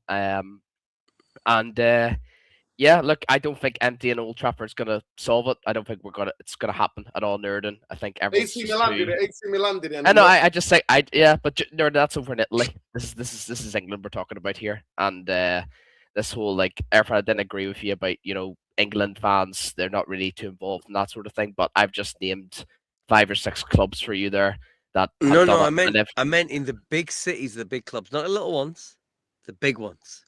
Yeah, but Man City it's still Manchester, so at the end of the day, it's just honestly, it's not a big club. It's not a big club. Yeah, I promise it's not. But still, the wee clubs still matter at the end of the day, and Celtic is a big club, obviously in Scotland. There's other clubs around the fucking world that have done it, man, and it just seems to be us, Celtic bro, fans hold massive Palestine flags and but get fined. They're different people. They're different thing. They're completely different people. But this is what I don't understand, Irfan. This is just to finish it up. If we're all so scared to protest or even do, we don't like to talk about it, and we're all scared about, the police getting involved, all that sort of shit. We protest for Palestine, people that are oppressed around the world, and people don't give a shit if they get fucking arrested by the fucking police, because the police are a fucking disgrace as they are. And they're not football. So why? Yeah. So that's what I'm saying, bro. Because back in 2005, it was peak. It was dark. It was very, very dark times, man. And I remember, obviously, I always keep bringing it back. George Best's niece, when George Best sadly passed away, he said to his niece that these American vultures are going to ruin this fucking football club. And that's George Best saying that to his niece. And look where we are now. The soul's gone. There's no standards. People say about we should have standards for Man United. We have no standards. The standards have been gone. The standards Every have been gone. Record's finished. It's been gone. It's been gone for so many years, man. Yep. And I'm seeing a lot of people in the chat just going in on Amorim, and rightly so. But you know what, people in the chat, I'm sorry to say this. Anyone who wants this guy gone, bro, you are just never gonna see your club come back, man, until you just get a fucking grip of yourselves. And like I said, it's not if it's gonna fix. Even if I bring my guy Eddie Howe in, because I think Eddie Howe will fix it. They will fix this shit. As long as this guy, these vultures leave, then we can have a new start, new reset in the whole culture, the whole environment, everything, even the players' mentality would have a complete reset in their brains, and everyone of the fans. But yeah, that's where I'm at, people. But happy New Year to everyone, man. Happy New Year, man. Even though I can hear you struggling with a bit of a cold, Ben. Yeah, I'm struggling, man. Fighting too much. Being on it. I can't wait for this weekend. I can't wait for this weekend. This will be my first ever Celtic and Rangers game, man. So I'll send you across, Nerden. I'll send you across, man. It's so hard to get tickets, man. It's so hard to get tickets. Of course it is. Of course it is. So hard. Yeah, big up to you, man. They should have, to be fair, Celtic should have 120 seater stadium. The only thing where I disagree with both 120,000, yeah. Yeah, Jarvis, both you and Space Continuum, is that Amorim does not like a player like Sanderberg to control the game. He doesn't want to control the game. He doesn't like that type of midfielders. Yeah. Big up. Bumbaye, go on. Last word from you. No Bruno. No party, yeah? Is that what we're finishing on? Well, you can Conte. decide for yourselves. Antonio Conte for me, man, all day long. All day long, man. He must be in the less than 1% club of Man United supporters who want him. He must be. And then my second favorite option is Bruno Fernandes to be the manager. Give it. What I'd do is Conte with Bruno assistant manager. That's a dream. Think, man. To be honest, I would take Conte now. I'm sorry, but with everything going on, I probably would. No, Mumsy. Thing is, you know, these guys. My issue is there's lots of good, promising young managers out there. So what he's done at Palace is exceptional. He's very good. What De Zerbi did here was very good. What Eddie Howe is doing, he's not having the best season, to be honest. He's struggling, but he's a good manager. He knows the league. There's a lot of key points I want to hit. I don't want to focus on a manager because of the football that he plays. Because I'm finding that Ten Hag and Amorim, they're not able to translate what they've done outside of England successfully to England. And then you've got issues where they need exactly what they need or they can't do it. Whereas Conte, you've seen him play so many different ways. He adapts to the players he's got. He knows how to get a result. And this is nothing new, putting out a fire at a big club. He's been a big player. He's won everything. He's managed international, he's managed big players, and he's managed at all the big clubs. So, and he's won the English Premier League. And he left Tottenham. They were in fourth. You know, he didn't get sacked. He left. And now look at him with Thomas Frank. Really awful. So that's why all those boxes for me, Antonio Conte is perfect for Man United. If the chance comes, we shouldn't waste time. As far as Ruben is, I don't want Ruben out. Give him to the end of the season. Today is a bad day. But I personally, I didn't call anything. But I'm very interested how Bruno taking him out of it, because everything goes through him. And now the spare man is supposed to be Casemiro or whoever's playing with him. Today, there was a real lack of creativity, and I think it has an impact on the players. And you're missing the press. You are missing the press, and you can't get away from the fact that you're missing players. Clubs miss players, but we're really affected by this because Bruno, man, he is integral to the way that Amorim is deploying this team, and his numbers are there, and he gives you a lot. But today, even they were getting right through the midfield. I know Jarvis will say it's because the lads at the front didn't press. They didn't. They need to do better there. But I'm learning. It's very interesting to see the different United without Bruno and without some of the players we suffer. You're going to get more of this kind of game until I think everybody's back. When everyone's back, I actually feel that we've been doing all right with the three at the back, with everybody available. So I hope it comes back. He continues to the end of the season. Then I'll probably take stock of it. Big up on Baye, and it's on ours left to Irfan, but then we go to Jarvis, and then I'll wrap up. I don't know what else to say. I think we've covered everything. Like I said, we slightly disagreed on the fact that, you know, it is obviously Ineos. Well, it's actually Glazer's fault and Ineos's fault. But on the pitch itself, you have a job to do. You've been given funds. You've got a chance to create something on the pitch, and you're not doing it. And you're being found out as like a tactician who's very stubborn. You're getting found out. You repeat the same things over again, which is a sign of insanity, right? Your players look sluggish, lethargic. Please answer Windy's question. What's the question? Can you not see it there? Oh, right. Sorry. Does United need established world-class manager? You know, they just need. This is what I'm saying. If the club was run properly, they would do their process of elimination of what kind of manager are you? How do you play? Well, you know, we haven't got that. We haven't got the structure upstairs of high-level recruitment. Obviously, Crystal Palace have. Obviously, Bournemouth have. Obviously, Brighton and the other teams have. They understand. They've got a hierarchy that understands the game better than we do. We don't have that. So I don't get it. The idea you could have, as long as they understood the British game and the adaptability of how to adapt with systems in the British game, I'd take him, whether he was young or not. Like I said already, we keep going back to Areola and Glasner. How much experience have they had in the Premier League? They've got very high footballing IQs. That's what it takes. And they can do it. Not Man United though, bro. Honestly, I know, I man, understand it's it. different. Yeah, but It's listen. different. Yeah, I understand it's different, but still, you still need a footballing IQ of management to get it right. Unless you're an incredible manager like Ferguson, unless you want, you have to be one or the other. You need one or the other. You have to be, and that's the bottom line. We don't have either. We don't have either.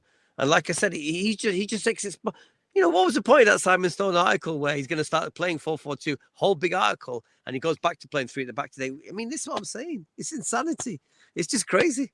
I even go mad even saying it to myself, because I've said it to myself for a good 18 months now, whatever, however long he's been here. Well, let's give him 6 months, grace, and then realize, okay, no, this guy's not going to change.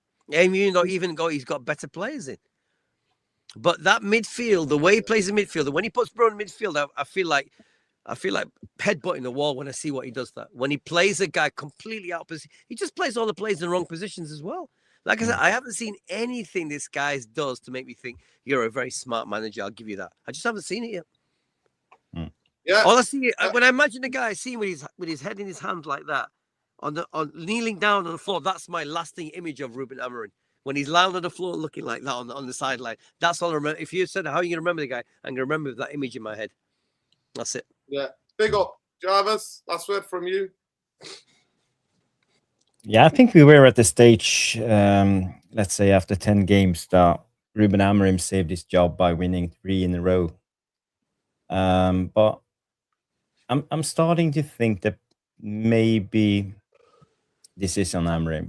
I'm always open for the idea that I try to evaluate myself sometimes and my opinions, but a lot of I'm always loyal to the manager. I try to stay with the manager as long as possible, but now I feel like it's difficult, and also because things you said in the interview yesterday before the game, that I'm paraphrasing, but something like, sometimes I will play without the back 3, but the principles will remain the same.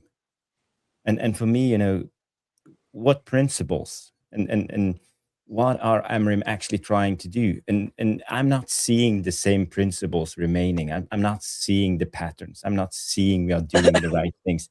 And obviously, nobody is. I analyze football and I look at other football tacticians and a lot of the time when they analyze this, they compare him with what he did with Sporting, and they give him extra credit because his ideas looks interesting and great, but they don't work. That's in the Premier League, and I think this is where the biggest problem lies at the moment.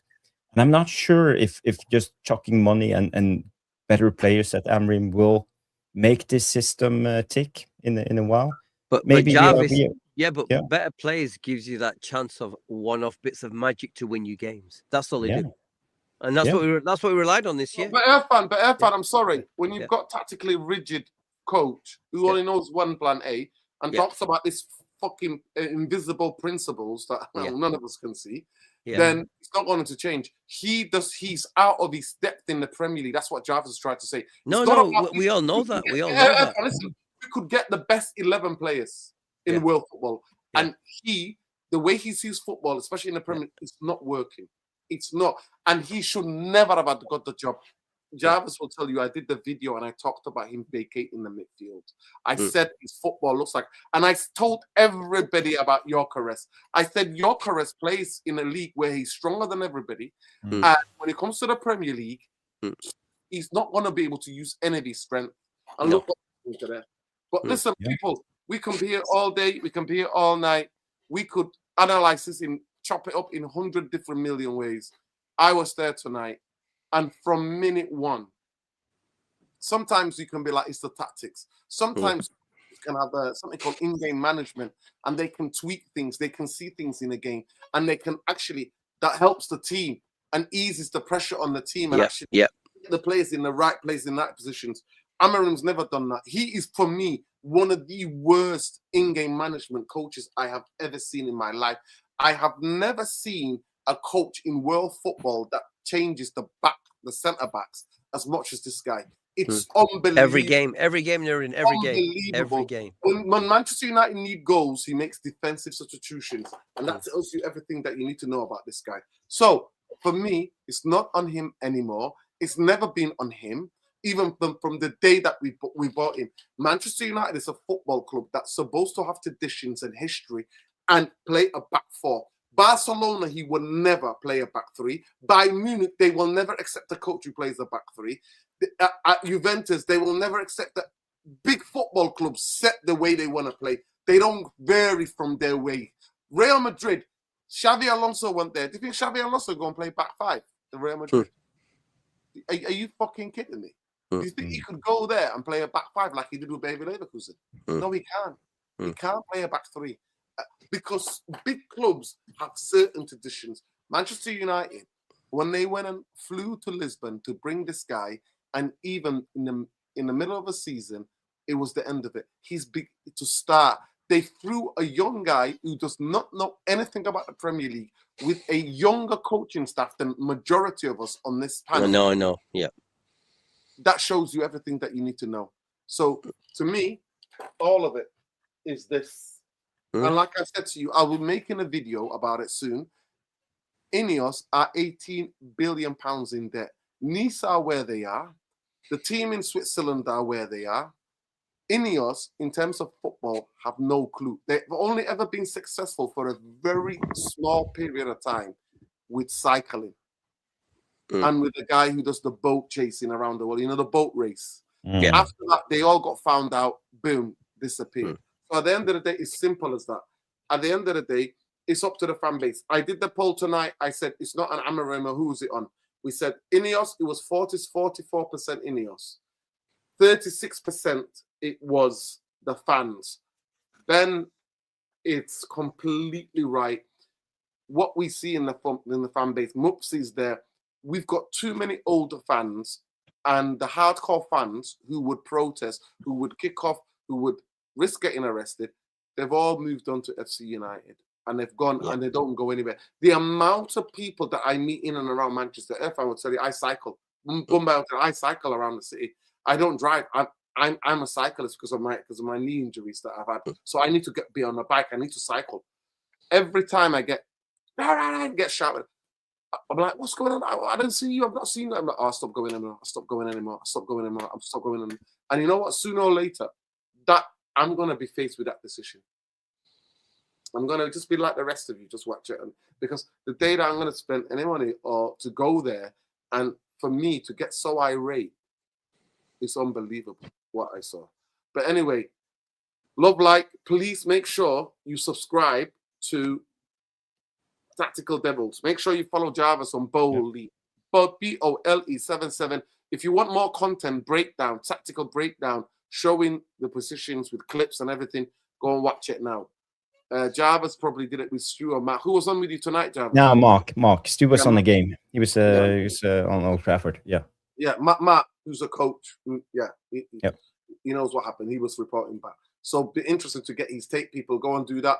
Make sure you follow Ben. Ben's under the weather, even though he's off to go and lose his voice again at Celtic on the weekend. Make sure you follow Ben more when he gets to Glasgow. He's gonna have no voice left.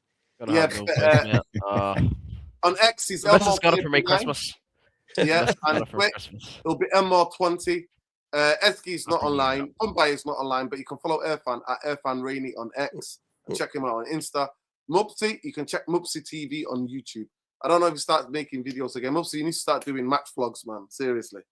But big up. You need to do short ones. You could do short ones. But big up to you. And yeah, at the end of the day, people, channel is here. We shout for humanity. We'll never be silenced when it comes to G-side, genocide, and imperialism and colonization and the military machine. We'll never be silent. So fuck YouTube, fuck Google, and fuck Glazers, fuck Ineos. And if you want to be down with them, you know where to be.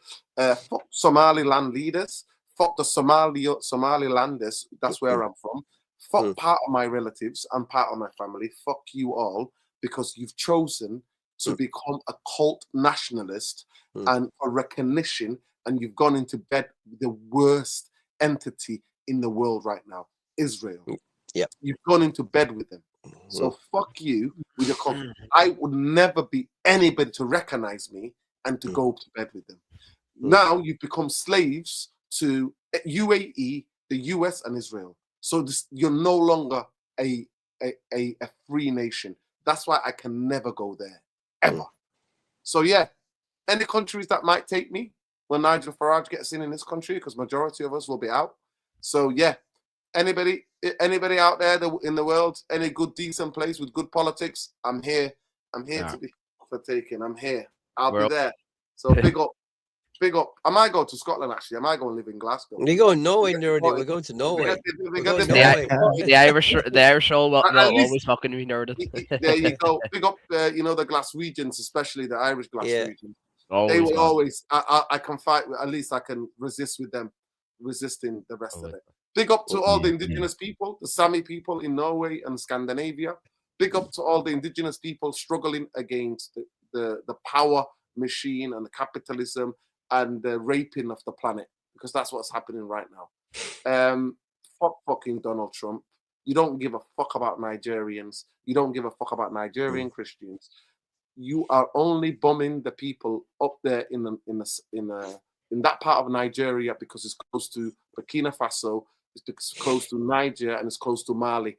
And you want all their resources. You want French troops back there. You want American base in Nigeria so that you can rub the oil. We know what's going on. Clear and concise people. But to the free loving people in the world, big up and love to you. Happy New Year. And I want to wish everybody in URT a Happy New Year. Everybody who came on to chatted, everybody who made a comment this year. It's been a hell of a ride. We've been shadow banned now for 2 years straight, but we don't give a damn. We'll always be here. Big up. So the only thing I will ever request of you from this year, the year before, and 2026 is that when we go live, please like the video. When we make a video, please like the video and interact with the content, because no other channel is doing this on YouTube. Somebody's got to tell the truth about what's going on in the world and what's going on in Manchester United in terms of the owners and everything else that's going on. Somebody's got to do it. So I want to thank everybody, every panelist that's come on this year on the channel. Big up to every one of you. Please, let's get one of the best YouTube channels, Tactical Devils, up there, where they literally break the game down bit by bit. The least that you could do is go over there and subscribe to that channel, people. That's the least you could do. Let's get that channel to 5,000. Make sure you follow Ben Elmore20 on Twitch. He's gamer. He's back on gaming now on TikTok. Zionist TikTok, by the way. That's what that is now. Yes, I've actually stopped doing that as well. Big up and love. Big up and love. And fuck the UAE with their genocide in Sudan. And fuck the Western fucking countries with their genocide in the Congo, robbing the resources of the Congo. Free Lebanon, free Somaliland, free Haiti, free everywhere where people are oppressed. Solidarity and love to all of you. And Happy New Year. And may it be a healthy one. The most important thing is health. Health is wealth, people. So wish you a happy and a prosperous and a healthy New Year. And we'll be back. Go ahead, Jarvis. I just want to say one thing. It's just, I know I'll be brief. I know you're finishing off the show, but I just want to show you guys where I live and my part of the world at the moment, because it's been snowing in a couple of days. You talked about you had Norwegian weather at Old Trafford today, so I will give you a little Christmas special quiz. So the question is, what brand of car is this? Oh my word! Oh my word! This is how much it snowed in the last what kind of brand of car that is? Is that a Volvo? No. Is it a Ford? Yes. Might be a Ford. Yeah. It's the grill. Really, I wouldn't have said that's a Ford. Oh my! It's the lights and the grill. Focus. Can you see now? Oh my god! You can tell now. You can tell from the lights.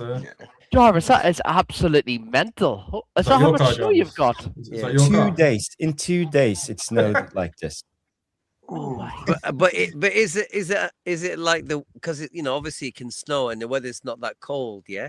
Is it No, cold it's- snowing or is it just cold and manageable? Now it's still like -3 to 5 degrees Oh outside. yeah, no, but it's it's too been cold. snowing like That's very cold. It's too cold for me. That yeah. yeah. So Jarvis, if is you that your ever car? Or is that your friend's car? no, it's a company car. Yeah. It's a rental car, but you just Yeah. give to the customers while they have That the car in the great. workshop. That is Yeah, mental. but with Norway having such good public services, obviously the roads are clear, everything's clear. It's running very like a proper country should run. It doesn't run like England, does it? Yeah. No. So Jarvis, so, so you have to climb on the car and get a shovel. You have to climb on the car with a shovel. Yeah, You got a ladder. Get a ladder. he needs a ladder for that. Yeah, he does. But it's funny. It's funny. It's a very funny picture. Look at It this. is, Look it how is, much yeah. snow it is. It is. Oh Yeah. my word. That is mental. You can't Very drive cool. that. You can't see Yeah, you're on the blinded by one side. So Plus if time. you're ever considering moving to Norway or going to Norway, especially to the north, this is what you can expect. Yeah, A lot expect. of snow. Yeah. That'll be one in the Summertime new is year. absolutely beautiful. Beautiful. Yeah, in the summertime, it's absolutely beautiful, sunny. Yeah. That's the best thing about Norway. In the summertime, it's so sunny. It's so beautiful. The lake, everything. It's the green, how lush it is. I'm looking forward to Yeah. it, man. I made the mistake of, I will never go in the winter ever in my life. No. to Scandinavia. No, you shouldn't. Never. Unless you want to see the aurora, the northern Yeah, Alright, lights. unless yeah, you see no, the lights, the beautiful lights. Yeah. Yeah. Big up though. Big up to everybody. Jarvis, thank Big you up. so much for showing us that. That definitely put it into context. Manchester's not like that by any means of the imagination. That car is the funniest thing I've ever seen. I swear to God, I've never seen anything like that in my life. That's like Man United right now. Imagine, Jarvis, imagine you broke down. Imagine you broke down somewhere and you had to sleep in the car. Let's just say that. Let's just say, can you imagine trying to dig yourself out of that? Can you imagine? You can't open the door. You can't see anything. You're in the dark. It's like a mountain on top of you. It's like an avalanche. That looks like an avalanche. Snow have just fallen. Can you Don't show know the why. other photo? The other Reminds photo, the one reminds me of Elvis Presley. like that. That is It's like do that. Yeah, that one. Unbelievable. It makes it look like a four double-decker. Like the Yeah, bus. like a double Yeah, decker it's a bus. double-decker bus. Yeah. That's Bus a good one. double-decker. You didn't give it to the customer like that, did you? You know what's crazy? It looks like it looks like a shoe, doesn't it? It looks like a fucking shoe. It looks like it looks actually that's actually mad. Oh my god. That's double the size of the car, to be fair. Yeah, snow. that's crazy. It's got 2 cars stacked in it. Yeah. Yeah, literally. I think there's more snow in that car than there's hair on that guy who said he's not going to cut his hair to United Yeah. Bike. That's a good one. That's what it looks like. The United strand. The United Yeah, forward. Sean. United forward. United forward. United forward. Listen, people. Good night. Love and light to every one of you. Good night. We're gonna send it over now to Saeed. Hopefully, we're gonna raid Saeed's channel now. But yeah, big up and love, people. Big up and love, and good night. Take care. You'll say. Right.